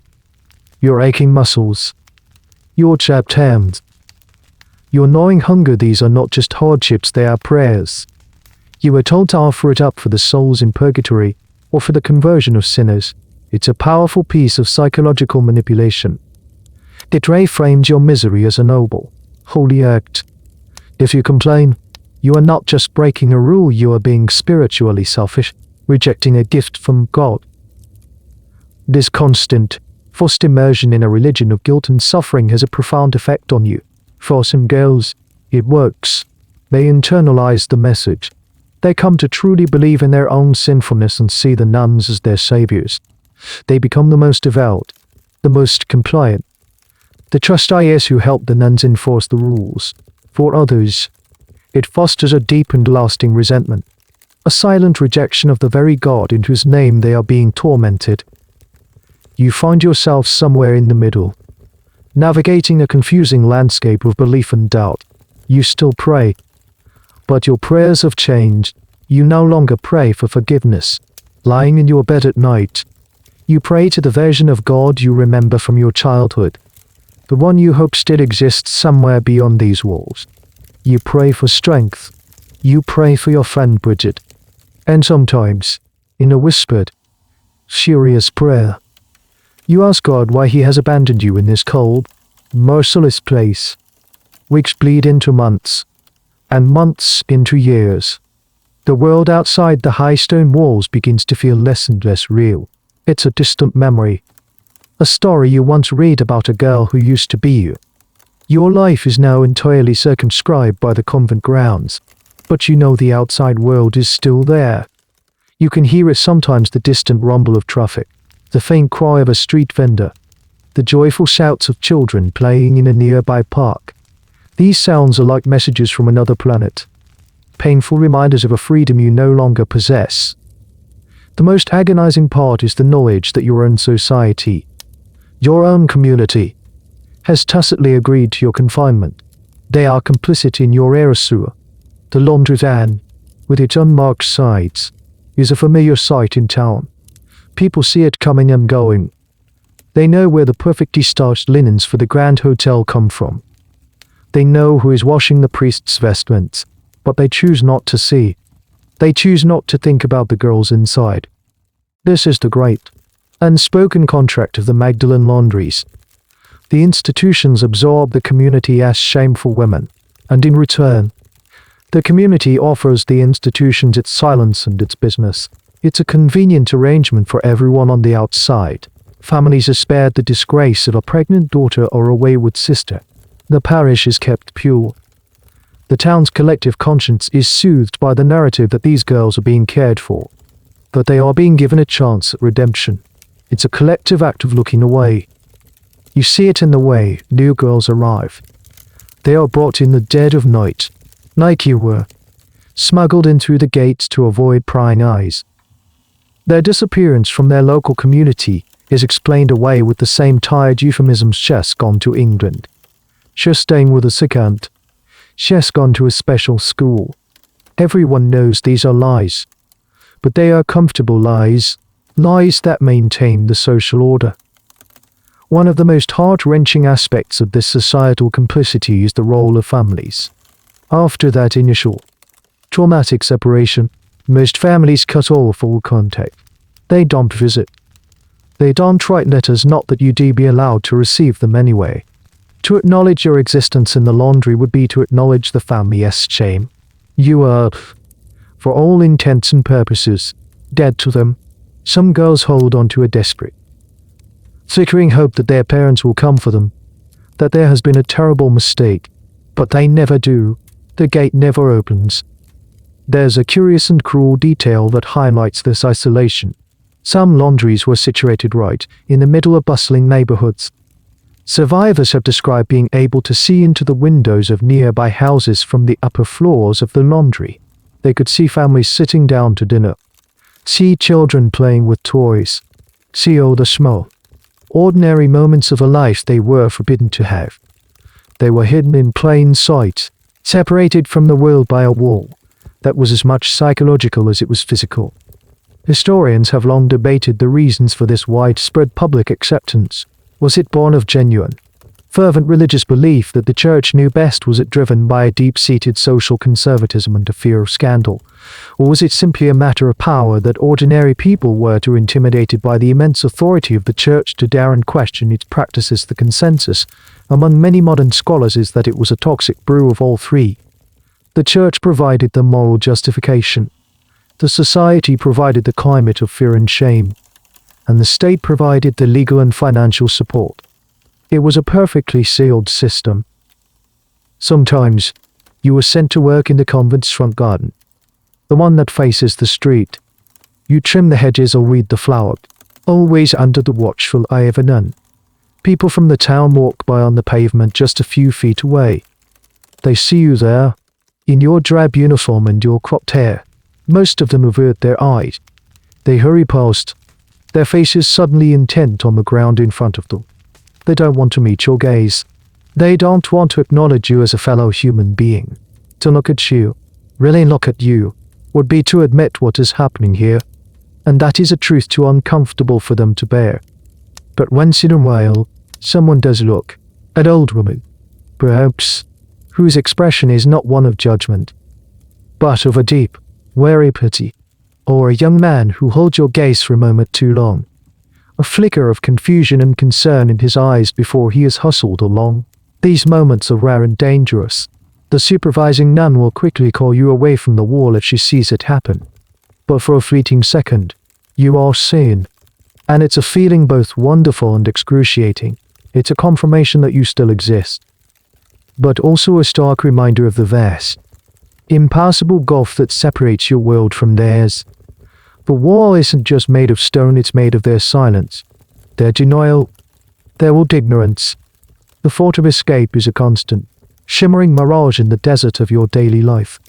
It's a dangerous fantasy, one you rarely dare to speak aloud, even to Bridget. But it's there, in the quiet moments, in the dead of night. You trace potential routes in your mind, a momentarily unlocked side gate, a delivery truck left unattended, a section of the wall that looks slightly less formidable. It is a dream of freedom, a flicker of defiance against the crushing finality of this place.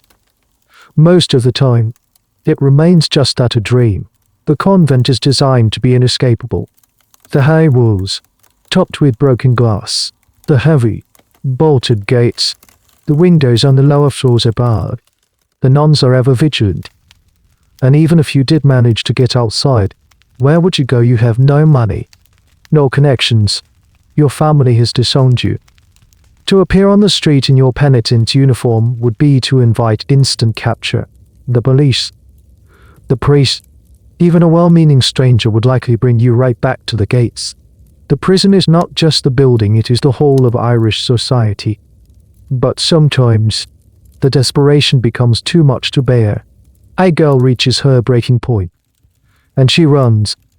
These escape attempts are rare. Whispered legends in the laundry. You hear the story of two sisters who managed to scale the wall of the back garden late one night, using a trellis as a makeshift ladder. They were free for 2 days before being found by the police, cold and starving, sheltering in a farmer's barn miles away. They were brought back. Their heads were shaved completely as a mark of shame, and they were subjected to weeks of public humiliation and brutal penance. Their story becomes a cautionary tale, a stark reminder of the futility of hope. You witness an attempt yourself. It's a girl named Eilish, a quiet, fragile girl who has seemed to be fading away for months. One afternoon, in the chaotic moments when a delivery van is leaving the courtyard, she makes a break for it. She just drops the basket she is carrying and sprints toward the momentarily open gates. For a heartbeat, time seems to stop. Everyone in the courtyard freezes. Eilish is a flash of drab grey against the cobblestones, her clumsy shoes slapping on the ground. She's almost there. You feel a wild, impossible surge of hope for her. A collective, silent scream of run fills the air. But the driver sees her. A nun shouts. The heavy gates, which had begun to close, groan shut with a sickening finality just as she reaches them. She throws herself against the solid wood, her small fists beating a frantic, useless rhythm. Two the older, stronger nuns grab her. They don't speak. They just drag her, kicking and sobbing, back into the main building. You never see Eilish in the laundry again.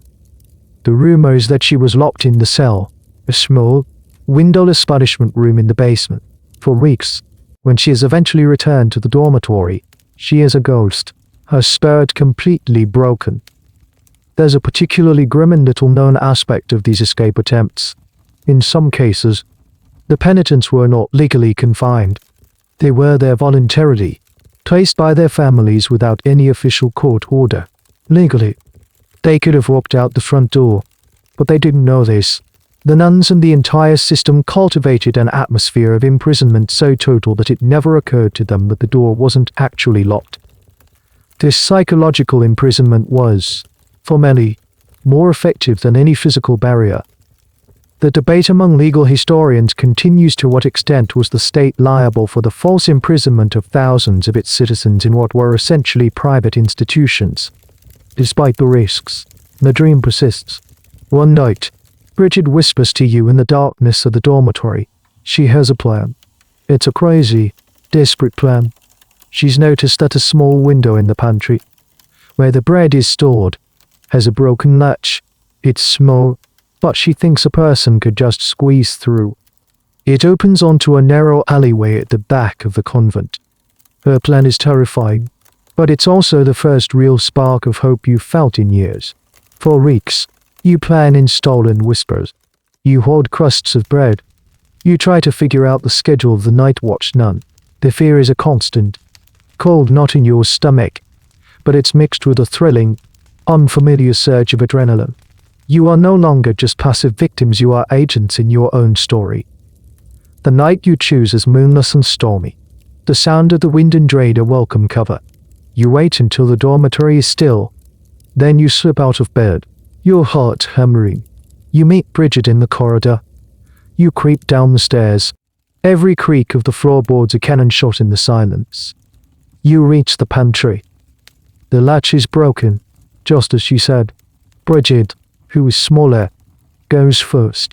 She wriggles through the narrow opening, scraping her arms and back, and drops silently into the alleyway below. It's your turn. You push yourself through the opening, the rough bricks scraping your skin. For a moment, you think you're stuck. You panic. Then Bridget is there, on the other side, her hands grabbing yours, pulling you through. You fall into the muddy alley. You are out. You are out. The air, wet and cold and smelling of rain and city grime, is the most glorious thing you have ever tasted. You are free. You look at each other. Your faces streaked with dirt. The wild, disbelieving grin spreading across both your faces. You grab each other's hands and you run, disappearing into the labyrinth of the city's dark, sleeping streets. The wild euphoria of your first moments of freedom quickly gives way to a harsh and terrifying reality. The city at night is a cold, indifferent maze. You huddle in a dark doorway, the thin, rough fabric of your uniform soaked through, shivering uncontrollably. The freedom you dreamed of feels, at this moment, like a new kind of prison, one with invisible walls of hunger, cold, and fear. You and Bridget have no money, no food beyond the stale crusts in your pockets, and nowhere to go. Every passing shadow seems to be a policeman. Every distant shout a cry of discovery. You are fugitives, marked by your cropped hair and your strange, institutional clothes. You realize with a sinking heart that the nuns didn't need high walls to keep you in the world outside was its own kind of cage. For a few days, you live on the edges of the city, like ghosts. You sleep in derelict buildings. You drink from public fountains. And you survive on your wits. Bridget, ever the pragmatist, finds a way to steal a loaf of bread from a baker's cart. It's the most delicious thing you've ever eaten. You learn the geography of poverty, the hidden corners of the city where you can be invisible. But this hand-to-mouth existence is unsustainable. The constant fear of being caught grinds you down. One morning, you see a poster on a wall. It's a notice from a local charity, run by a different, less formidable order of nuns, offering a meal and a bed to destitute women. You look at Bridget. It's a terrible risk, but the gnawing hunger and the bone-deep cold are more immediate threats. You decide to take the chance. The charity hostel is cleaner and kinder than the laundry, but it is still part of the same system. The nun at the desk eyes your uniforms with a knowing pity. She asks no questions. She gives you a bowl of thick, hot soup and shows you to a bed in a clean, simple dormitory. For the first time in days, you feel a flicker of safety. This is how it happens. This is how the system recaptures you, not with force, but with the lure of a hot meal and a warm bed. This is the path that many women who left the laundries found themselves on. They were free, but they weren't trained, traumatized, and socially isolated. They had no skills beyond institutional laundry work, no references, and no family to turn to. They often ended up in other institutions, hostels for the homeless, psychiatric hospitals, or even back in a different Magdalen Laundry, simply because it was the only world they knew how to survive in. And so, you and Bridget exchange one form of confinement for another. The hostel is not a prison, but it's not freedom either. You have to follow strict rules, attend daily prayers, and work in the kitchens or cleaning the floors to earn your keep. It's a softer, gentler version of the life you just escaped. Years pass. You and Bridget manage to stay together. You move from the hostel to a small, rented room, finding menial work as cleaners. You are out in the world, but not truly a part of it. The trauma of the laundry has left an indelible mark. You are wary of people, uncomfortable in crowds, haunted by a past you can never speak of. You remain on the margins, to women with no family, no history, just each other. You see them sometimes, on the street, old women, dressed in shabby clothes, their faces etched with a familiar, haunted look.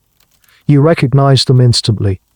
They are the Magdalenes, the women who never got out, or who got out too late. This was the ultimate fate for many. If a girl was not claimed by family, and never managed to leave, she would simply grow old inside the laundry walls. She would transition from being a penitent girl to one of the consecrated old women, given a slightly different colored habit and tasked with supervising the younger girls, thus perpetuating the cycle of abuse. The existence of these institutionalized elderly women is one of the most tragic and least discussed aspects of the laundry system. They had been inside for 30, 40, even 50 years. The world outside had changed beyond recognition. They had no idea how to use a telephone, cross a busy street, or handle money. The convent had become their entire world. To be released in their old age would have been its own form of cruelty. So they stayed, living and dying behind the walls, their lives a testament to the system's total consumption of a human being. The question of what society owed these women upon their release, or upon the closure of the institutions, is a complex ethical problem that historians and policymakers still grapple with. Was a simple apology enough? What did justice look like for a life stolen? You and Bridget grow old together. In your small, clean room, you have built a life of sorts. A quiet, two-person world. You are survivors, but you see the ghosts of the laundry everywhere. In the hiss of a steam iron, in the smell of strong soap, in the clang of a church bell. You have escaped the walls, but you know, deep in your soul, that a part of you will be trapped inside the Magdalen Laundry forever. You are one of the lucky ones, but you carry the weight of the unlucky. The women who grew old and grey, scrubbing other people's sins until the day they died. As you and Bridget navigate your quiet, scarred lives in the city, the laundry you escaped continues its grim operations, a world unto itself, and within that world, life inevitably ends. The women who grow old inside the walls, the young girls who succumb to illness or accident, they die as they lived, in anonymity and silence. Their final journey is the system's last, and perhaps most profound, act of erasure. When a penitent dies, there is no public funeral, no grieving family, no obituary in the local paper. Her death is a quiet, internal, administrative matter. The other girls in the laundry might be told of her passing during evening prayers. Her name mentioned in a brief, formulaic request for God to have mercy on her soul. Then, life and work moves on. Her empty bed in the dormitory is filled by a new arrival within days. Her place at the scrubbing trough is taken. The machine grinds on, barely noticing the loss of a single, worn-out cook. The disposal of the body is handled with a cold, efficient discretion. The nuns would typically have a contract with a local undertaker, one who could be trusted to be discreet. The body is removed from the convent, often at night, in a plain, unmarked van. There is no wait, no ceremony for friends to share memories. The girl's family, if they are even still alive or in the country, is rarely notified. They had given their daughter over to the nuns years, sometimes decades, earlier, in the eyes of the family and the state. Her life had effectively ended the day she walked through those gates. Her physical death is merely a belated formality. The burial is the final, heartbreaking act of this disappearing trick. The women are not laid to rest in their family plots, in the familiar churchyards of their hometowns. They are buried in mass graves. Most Magdalen Laundries had a designated section in a local cemetery, or sometimes a private plot on the convent grounds themselves, reserved for the penitents. Here, they were buried, often several to a grave, in cheap wooden coffins. Their resting places marked with a simple, small iron cross or, more often, with no marker at all. Their names are not carved in stone. They are just gone. This practice of unmarked mass graves is a detail that would come to horrify the public decades later, but for most of the 20th century, it was a hidden, accepted part of the system. It was a practical solution for the nuns. It was cheap and private, but it was also deeply symbolic. Even in death, these women were denied their individual identity. They were nameless, faceless sinners, their bodies interred together as a final, silent testament to their shared shame. There is a particularly poignant and strange detail concerning the death certificates. Official records were, of course, required, but the information on them was often deliberately sparse or even misleading. A woman who had spent 50 years in the laundry might have her occupation listed as laundress or spinster, with her address simply given as the convent. Her true history, her origins, the reason she was there, all of it is sanitized and erased from the official record.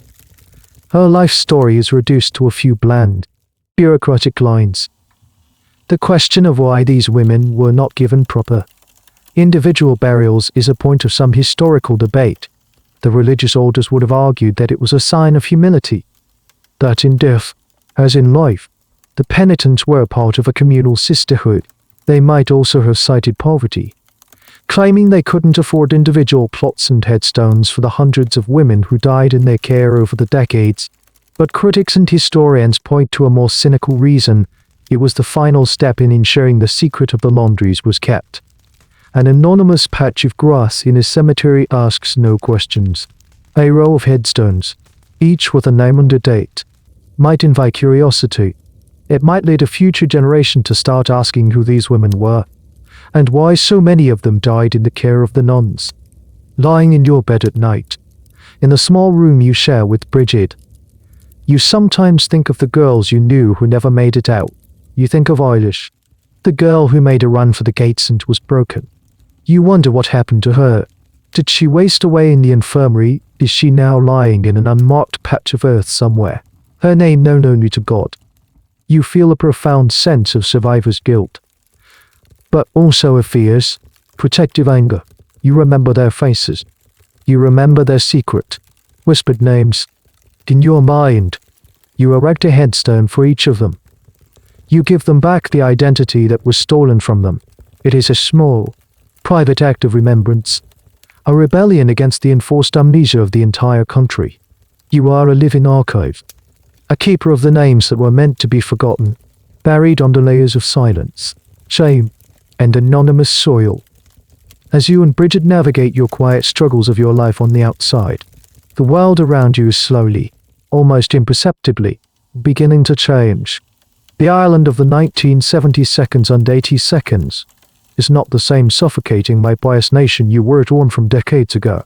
The monolith of Catholic authority, which once seemed eternal and unassailable, is starting to show hairline cracks. You notice it in small ways at first. You see young women on the street wearing trousers and bright lipstick, their hair cut in fashionable styles. Their laughter is louder, their confidence more visible. They seem to inhabit their own bodies with a freedom you can only marvel at. The television, a flickering window into this new world in the corner of your small room, brings strange and revolutionary ideas into your home. There are talk shows where people openly discuss divorce, contraception, and the role of the church in society, topics that would have been unspeakable blasphemy in your youth. Ireland is joining the European Economic Community, opening itself up to a wider, more secular continent. The economy is modernizing. The old deference to the priest and the bishop is beginning to wane, especially among the younger generation. The vigilance committees at the dance halls are a distant, laughable memory. The grip of fear is loosening, being replaced by a new, tentative spirit of questioning and skepticism. This gradual social thaw has a direct impact on the Magdalen Laundries, though not in a way that is immediately obvious. The supply of fallen women begins to dry up. A young, unmarried pregnant woman in the 1980s has options that were unthinkable for her counterpart in the 1950s. She might go to England, not as a whispered shame, but to access services unavailable in Ireland. She might find support from new, secular social services that are beginning to emerge, challenging the church's monopoly on charity. The social stigma, while still present, is no longer the life-destroying force it once was.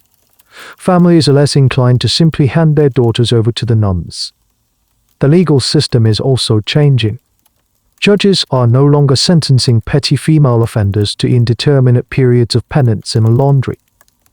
The idea of the state outsourcing its correctional duties to a religious order now seems archaic, a relic from a different, darker time. This presents the laundries with a crisis. Their business model, you will recall, was built on a steady supply of free labor.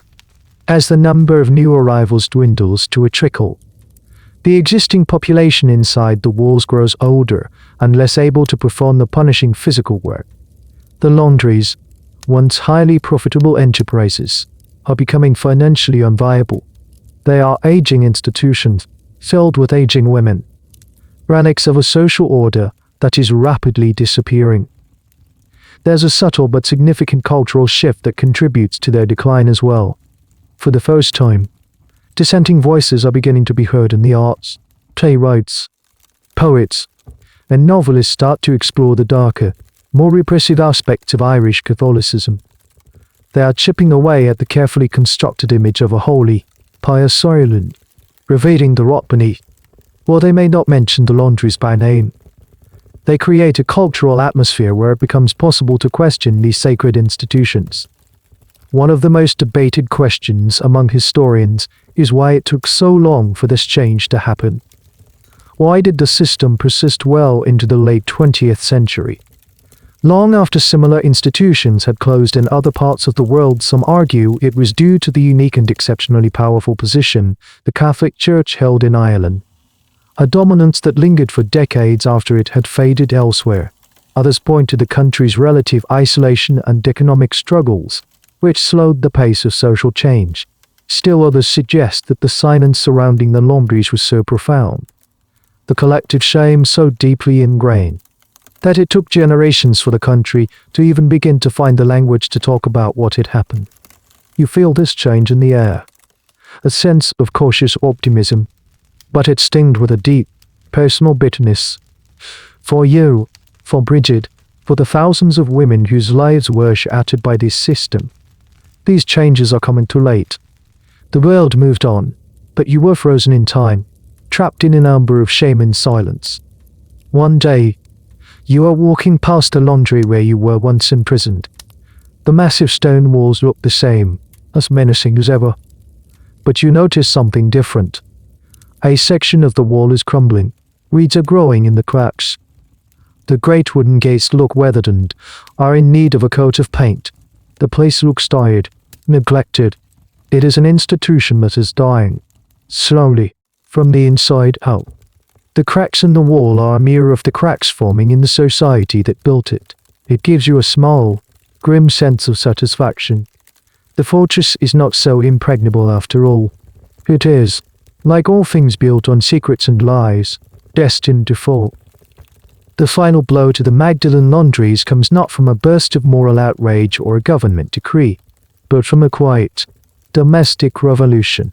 It arrives in the form of a simple, whirring machine, the automatic washing machine.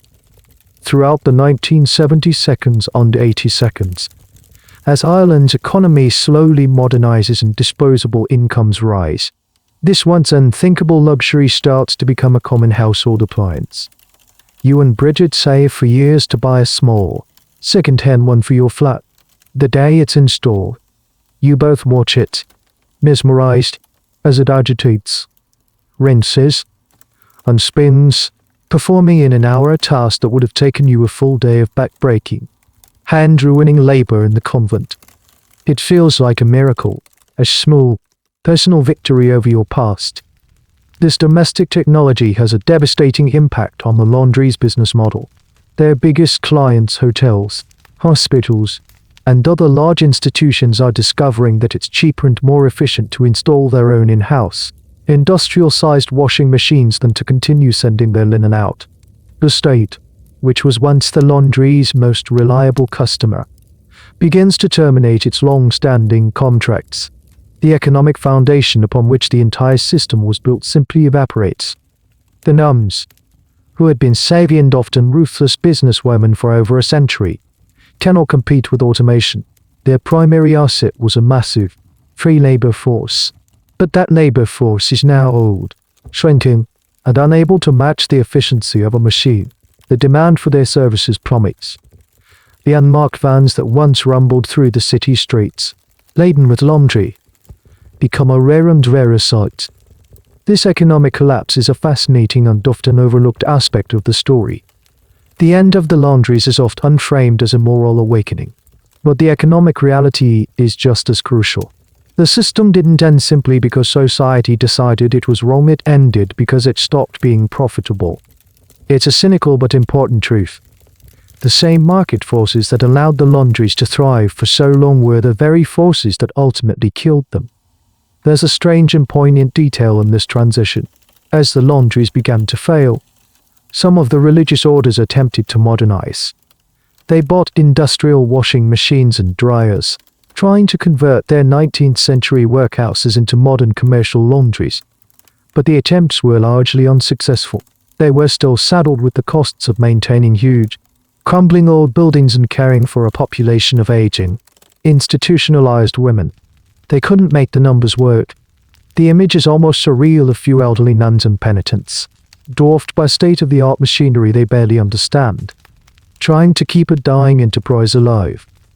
Historians who focus on economic and technological history see the story of the laundry's decline as a classic case study in creative destruction. A new technology, the automatic washer, rendered an old one manual. Institutional labor obsolete.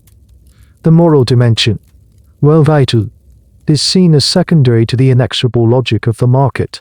This perspective is sometimes criticized for downplaying the human element, but it provides a crucial, unsentimental lens through which to understand why the laundries closed when they did, and not sooner. For the women still inside, this slow, grinding decline is a period of confusion and uncertainty. The work, which had been the brutal, organizing principle of their entire lives, begins to dry out. The vast, steamy laundries fall silent and still. The women are left with nothing to do but wait, adrift in the echoing, half-empty buildings. The routine that had been both their torment and their only structure for decades simply dissolves. You and Bridget read about it in the papers. A small article on a back page might mention that a local convent is selling off a piece of its land to a property developer. Another might note the closure of a home that once housed dozens of women. Each small news item is another nail in the coffin of the system that imprisoned you. You feel a complex mix of emotions. There's a sense of vindication, of watching a cruel and unjust system finally crumble under its own weight. But there is also a profound sadness for the women still trapped inside. The elderly Magdalenes who are being left behind by history. Their prison is closing, but they have nowhere else to go. They are the lost, forgotten victims of an institution that is being rendered obsolete not by a change of heart, but by a change in technology. The whirring of 1,000 new washing machines across the country is the sound of their world. And yours, finally, irrevocably, coming to an end. The end comes not with a bang, but with a quiet, almost surreptitious whimper. In 1996, the last Magdalen Laundry in Ireland, located on Sean McDermott Street in the heart of Dublin, closes its doors for good. There is no grand announcement, no public ceremony, no national soul searching. The gate is simply locked one final time. An era has ended, and most of the country doesn't even seem to notice. You and Bridget read about it in a small article buried deep in the newspaper. The report is brief and clinical. It mentions that the Sisters of Our Lady of Charity have ceased their laundry operations due to financial difficulties and the declining number of residents. It speaks of the remaining women, now elderly, being transferred to the care of other nursing homes. It is written with the bland, detached tone of a corporate press release. For you, reading those words is a seismic event. It feels like the final chapter of a book you've been forced to live in for your entire adult life. The institution that defined and deformed you is now officially a historical artifact. You look at Bridget, and she at you. You don't need to speak. In the silent communion of your shared glance, there is a universe of emotion, relief, bitterness, vindication, and a profound, aching sadness. It's over. It's finally, truly over. The closure of the last laundry marks the symbolic end of a system that operated for over 150 years and incarcerated an estimated 30 Zara women. But the silence that surrounds its demise is deafening. There is no official acknowledgement from the government or the church. The nation seems eager to turn the page, to let these crumbling institutions and the dark secrets they hold fade quietly into the past. It's as if the country is collectively holding its breath, hoping no one will look too closely at the rubble. The fate of the remaining women is a particularly poignant and complex issue. These are women in their 60 seconds, 70 seconds, and 80 seconds, who have known no other life. They are transferred to anonymous nursing homes, their pasts carefully scrubbed from their new records. They are moved from one institution to another, still under the care of the state or other religious orders. They are granted a form of freedom in their old age, but it is a terrifying, disorienting freedom. They are left to navigate a world they do not understand, still carrying the trauma and the shame, still bound by a lifetime of silence. There's a detail from this period that is both tragic and illustrative of the women's deep institutionalization. Some of the elderly women, upon being moved to modern nursing homes, were distressed by their new surroundings. They missed the rigid routine of the laundry. They missed the familiar, if harsh, faces of the nuns. They missed the work that had given their lives a brutal, but clear, purpose. Their prison had become their home, and they were, in a sense, homesick for it. This psychological phenomenon, known as institutional neurosis, is a heartbreaking testament to the system's power to completely reshape a person's reality. The historical debate around this final chapter is a heated one. Did the religious orders and the state handle the closure of these institutions with compassion and a sense of responsibility for the women they had held for so long, or did they simply liquidate a failed enterprise, disposing of the human assets as discreetly and cheaply as possible? The lack of any formal support, counseling, or transitional services for the released women suggests the latter. It was an abandonment, a final act of neglect in a lifetime of it. After the last laundry closes, the buildings themselves, these great stone fortresses of shame, begin a new life. Many are sold to private developers. They are torn down to make way for luxury apartments, hotels, and office blocks. The physical evidence of what happened there is quickly paved over, built upon, erased from the landscape. The nation seems determined to obliterate of this uncomfortable history. One evening, you and Bridget take a walk. You find yourselves, as if drawn by an invisible thread, standing outside the now derelict building where you were once imprisoned. The gates are chained and padlocked. A for sale sign hangs crookedly on the wall. Weeds choke the front garden. The windows are dark and empty, like vacant eyes. You stand there for a long time, just looking. This place, which held so much power over you, which consumed your youth and haunted your dreams, is now just a sad, decaying pile of bricks and stone. It is powerless. It is finished. Bridget reaches out and takes your hand. Her grip is firm, her hand warm in the cool evening air. We survived it, Agnes, she whispers, using the name you were given in that place. But this time, it sounds different. It's not a mark of shame, but a badge of honor, a testament to your shared endurance. You squeeze her hand back. Yes, you say, your real name a silent thought in your own mind. We did. You turn away from the dying building and walk back towards the lights of the city, leaving the ghosts to their crumbling prison. You thought that with the closure of the last laundry and the slow decay of the buildings, the story was over, destined to be a forgotten footnote in Irish history. You were wrong. The past is never truly buried, and sometimes it has a gruesome way of clawing its way back to the surface. The moment of revelation comes in 1993. Even before the last laundry had closed, the Sisters of Our Lady of Charity in Dublin, the order running the laundry on Sean McDermott Street, are in financial trouble. They decide to sell a portion of their convent lands to a property developer. It's a simple business transaction, a sign of the changing times, but it unearths a secret that the church had kept hidden for more than a century. During the initial survey of the land, the developers make a shocking discovery. A mass grave. It contains the remains of 133 women. As the investigation unfolds, it becomes clear that these are the bodies of former penitents from the laundry. The nuns, it turns out, had been exhuming bodies from their official cemetery plot and burying them in this unmarked pit on their own land, all to make the prime real estate more attractive to buyers. The news breaks, and for the first time, the term Magdalen Laundry explodes into the national consciousness. It's no longer a whispered euphemism, it's a headline. The image of those 133 anonymous bodies, unceremoniously dumped in a pit, is a visceral, undeniable symbol of the system's profound disrespect for the women it incarcerated. The country is forced to confront the reality of what it ignored for so long. You and Bridget watch the news reports on your small television.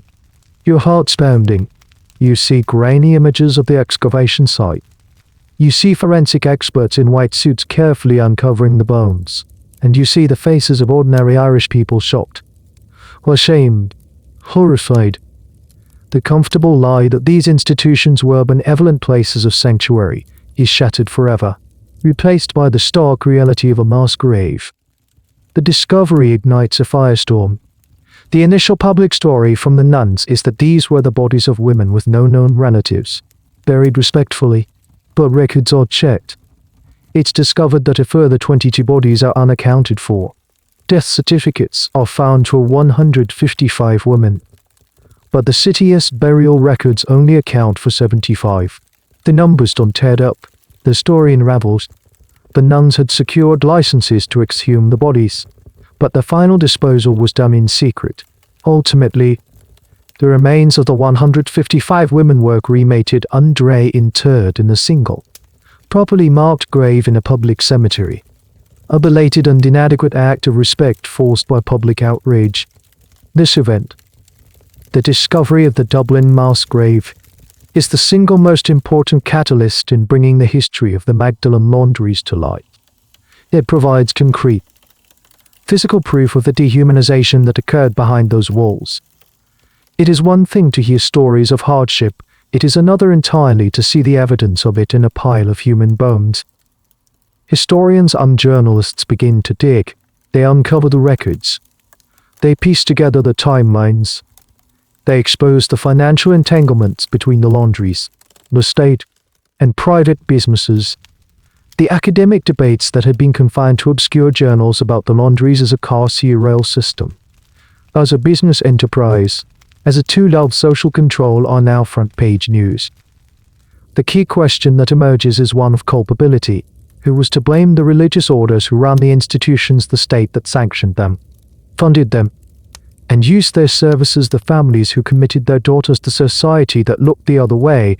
The discovery of the grave makes it impossible to assign blame to just one group. It reveals a web of complicity that implicates the entire Irish establishment. For you, the discovery is both a vindication and a source of fresh pain.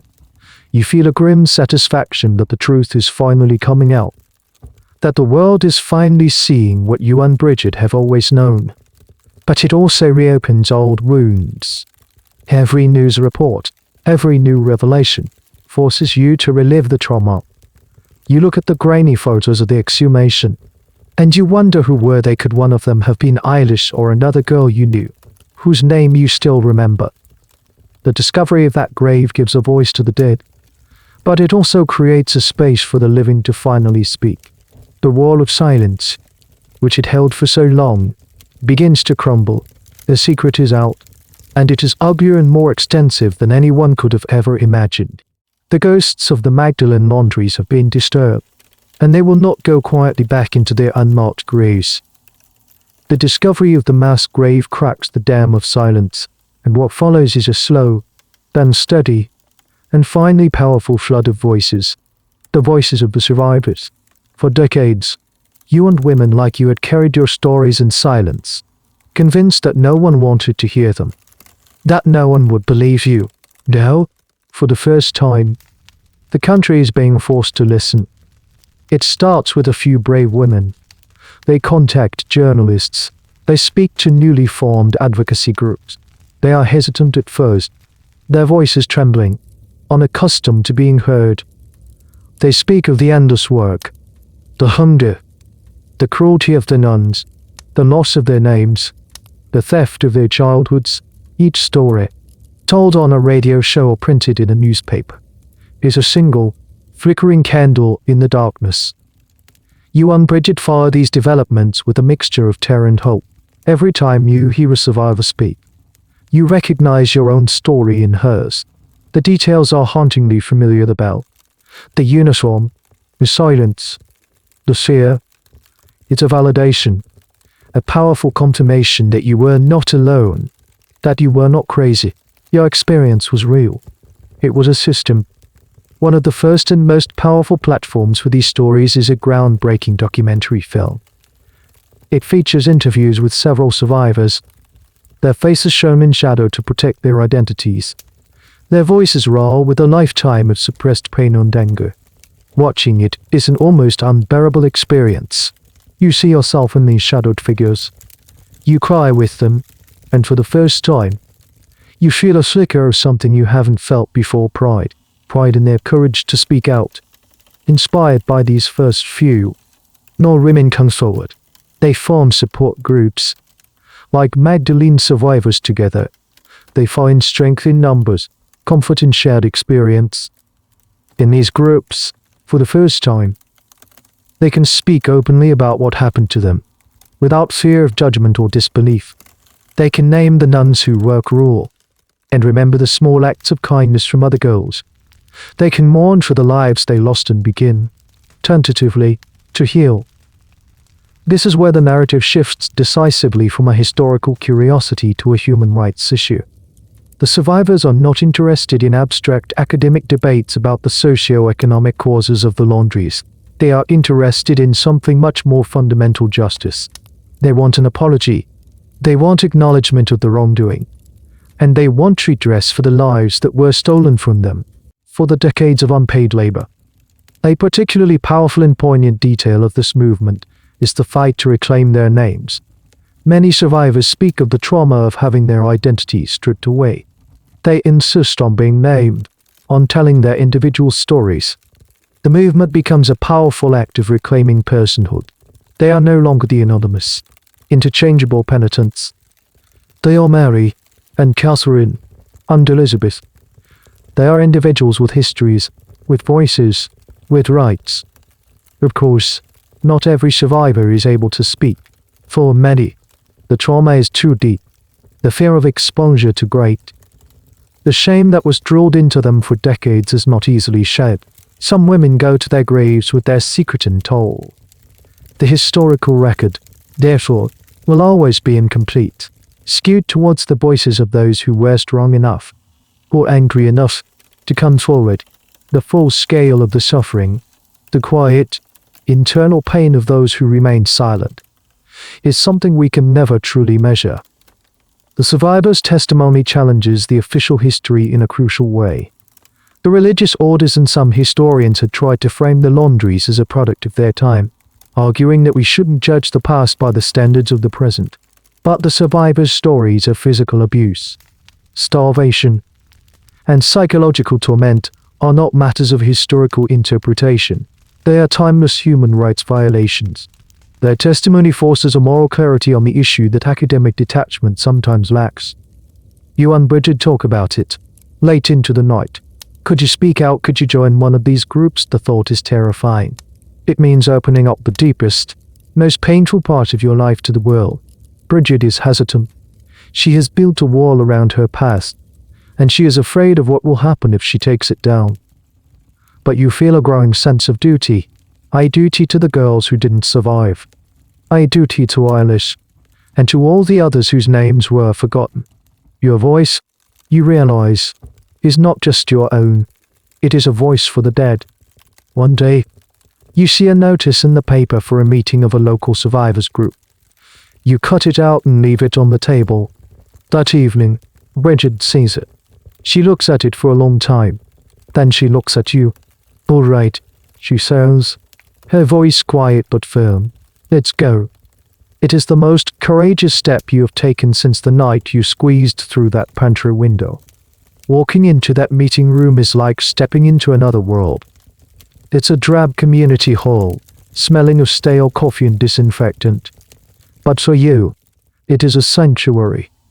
The room is filled with women, their faces etched with the same stories you see in your own mirror every morning. For the first time in your life, you are in a room full of people who truly, completely understand. The combined force of the survivors' testimony, coupled with relentless media pressure and the work of human rights advocates, finally forces the Irish state to act. The government, which for years had tried to distance itself from the issue by claiming the Laundries were private institutions, can no longer maintain its silence. The evidence of state complicity, the court sentences, the police referrals, the lucrative government contracts is overwhelming. In 2011, the United Nations Committee Against Torture issues a damning report, calling on the Irish government to investigate the Laundries. This international pressure is a critical turning point. It lifts the issue from a domestic squabble to a recognized international human rights scandal. In response, the government commissions a massive, formal investigation, headed by Senator Martin McAleese. The McAleese Report, as it becomes known, is a monumental undertaking. For nearly 2 years, investigators pore over state and religious archives, piecing together the tangled web of responsibility. They establish, definitively, that the Irish state was directly complicit in the incarceration of over a quarter of the women in the 10 laundries under investigation. The report is published in 2013. It is a dry, bureaucratic document, but its findings are explosive.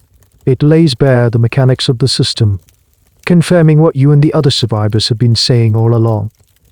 A few days after the report's release, the Taoiseach, the Irish Prime Minister, and O'Connell, stands up in the Dáil, the Irish Parliament, to issue a formal state apology. You and Bridget, along with survivors all over the country, are gathered around televisions and radios, holding your breath. His voice, broadcast to the nation, is somber and emotional. He speaks of a national shame. He describes the Laundries as a cruel, pitiless island, He looks directly at the survivors, some of whom are sitting in the Parliament's public gallery, and he says the words you have waited a lifetime to hear. I, as to Yisiak, on behalf of the state, the government and our citizens, deeply regret and apologize unreservedly to all those women for the hurt that was done to them, and for any stigma they suffered. Tears stream down your face. You grip Brigidet's hand so tightly your knuckles are white. It is a moment of profound, earth-shattering validation. The state, the very entity that sanctioned your imprisonment and then forgot you, is finally admitting its guilt. The apology is followed by the establishment of a redress scheme. It's a financial compensation program designed to provide payments to the survivors for their stolen years and their unpaid labor. The process is complex and often bureaucratic. Survivors have to prove how long they were in the laundry. A difficult task given the poor state of the records. It is an imperfect, often frustrating process. There's a particularly contentious debate around this scheme. The religious orders, who ran the laundries and profited from the labor, refused to contribute a single cent to the compensation fund. They claim they don't have the resources, an assertion that is met with widespread public fury and skepticism. The entire financial burden of the redress scheme falls upon the Irish taxpayer. This refusal by the Church to take financial responsibility remains a deep source of anger and a major point of contention for survivors and the public. It is seen by many as a final, arrogant refusal to accept true accountability for their actions. The redress scheme provides some measure of practical help. It allows you and Bridget to live a little more comfortably in your old age. But you both know that no amount of money can ever compensate for a stolen youth, for the trauma, for the lost opportunities. What matters more is the apology, the official acknowledgement. It doesn't erase the past, but it reframes it. You are no longer just a fallen woman, a penitent, a secret shame. You are a survivor of a state-sanctioned human rights abuse. Your suffering has been named, and it has been acknowledged. The fight for justice is not over. Survivors continue to campaign for access to all the records, for proper memorials, for the Church to finally be held accountable. But a major battle has been won. A nation has been forced to look in the mirror and confront one of the darkest chapters in its history, and it was all because a few brave women like you, refused to stay silent any longer. Years after the apology, after the redress scheme, you find yourself in a quiet, reflective space. The storm of public revelation has passed, leaving behind a changed landscape. The story of the Magdalen Laundries is no longer a hidden secret, but a part of Ireland's official, if painful, history. It is taught in schools. There are books, documentaries, and plays about it. Memorials are beginning to appear. Small, quiet spaces of remembrance in a country still learning how to mourn this part of its past. You and Bridget sometimes visit one of these memorials. It's a simple garden, tucked away in a corner of a public park, on land that once belonged to a convent. There is a stone bench and a simple plaque, and there is a sculpture made of glass, etched with the names of hundreds of women who were in the laundries. Not all of them, not even close, but it's a start. You run your fingers over the cool, smooth glass, tracing the letters of a name. You don't know who she was, but you feel a profound connection to her. Each name on this glass wall is alive. A girl who had a family, a home, a favorite song, a secret dream. A girl who was stripped of her name and her identity, and who is now, finally, being named again. This is the ultimate legacy of the long, painful struggle, the act of remembering, for over a century. The goal of the system was to make you and the other women disappear, to erase you from the story of Ireland. The final, most powerful act of defiance is simply to remember, to say their names. There's a small, poignant detail that captures the spirit of remembrance. An online archive has been established by volunteers and historians. It's a digital memorial, a place where people can submit the names of relatives they know were in the laundries. It's a grassroots effort to reconstruct the vast, shattered mosaic of lost lives. Piece by piece, You and Bridget, with the help of a young woman from a survivors support group, have added your own story to it, under the names you choose to use. You have added the names of the other girls you remember, like Irish. You are helping to rewrite the history that tried to erase you. The academic world continues to wrestle with the meaning of the laundries. Was this a uniquely Irish phenomenon? A product of a perfect storm of post-colonial anxiety, Catholic dominance, and social conservatism, or is it a more universal story? A cautionary tale about the dangers of institutional power, the oppression of women, and the capacity for a society to sacrifice its most vulnerable members in the name of purity, and order. The consensus leans toward the latter, while the specifics are Irish. The themes of power, misogyny, and state-sanctioned abuse are tragically universal. As you sit on the bench in the memorial garden, the late afternoon sun casting long shadows, you reflect on your long journey, from the terrified girl in the back of the priest's car, to the nameless penitent scrubbing floors, to the fugitive in the dark city streets, to the silent survivor, and finally, to the woman sitting here, in a place of peace, her story told and acknowledged. You have lived to see the walls of your prison crumble, not just the physical walls, but the walls of silence and shame. You have lived to hear your country apologize. It is more than you ever dared to hope for. It is not a perfect ending. The scars remain, deep and permanent. The ghosts of the past will always walk with you. But you are no longer a ghost yourself. You are here. You're seen. You have a name. Bridget puts her arm around your shoulder. A simple, familiar gesture of comfort and solidarity that has sustained you for a lifetime. You lean your head against hers. You are not just survivors. You are witnesses. And your testimony, your act of remembering, has ensured that the names of the thousands of daughters Ireland locked away will not be forgotten. They will be etched in glass, printed in books, and whispered in the wind that blows through this quiet garden, a permanent, indelible part of the nation's story. And so, the story comes to a gentle close. The echoes of the bells have faded, the steam from the laundry has cleared, and the high stone walls now exist only in memory and in photographs.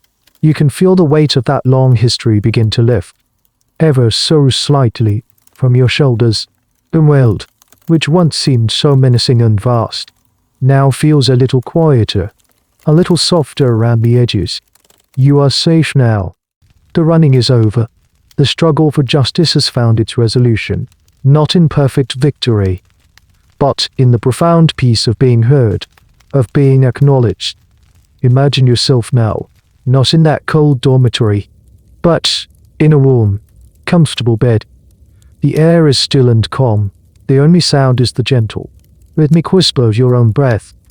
You feel the softness of the pillow beneath your head, the gentle weight of a clean, warm blanket over you.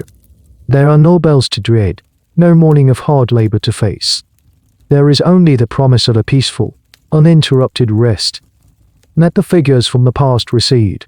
Let the stern faces of the nuns and the sad faces of the other girls dissolve like old photographs. They are a part of your story, but they no longer have power over you. You carry their memory not as a burden, but as a quiet, respectful honor. You have borne witness for them, and now you can let them rest. And you can rest, too. Feel the tension leaving your muscles, your shoulders, your jaw. Feel the quiet stillness seep into your very bones. You are drifting now, on a calm and gentle current, away from the shores of the past and out into the vast, quiet ocean of sleep. You are finally, completely, at peace. The end of the article. Good night.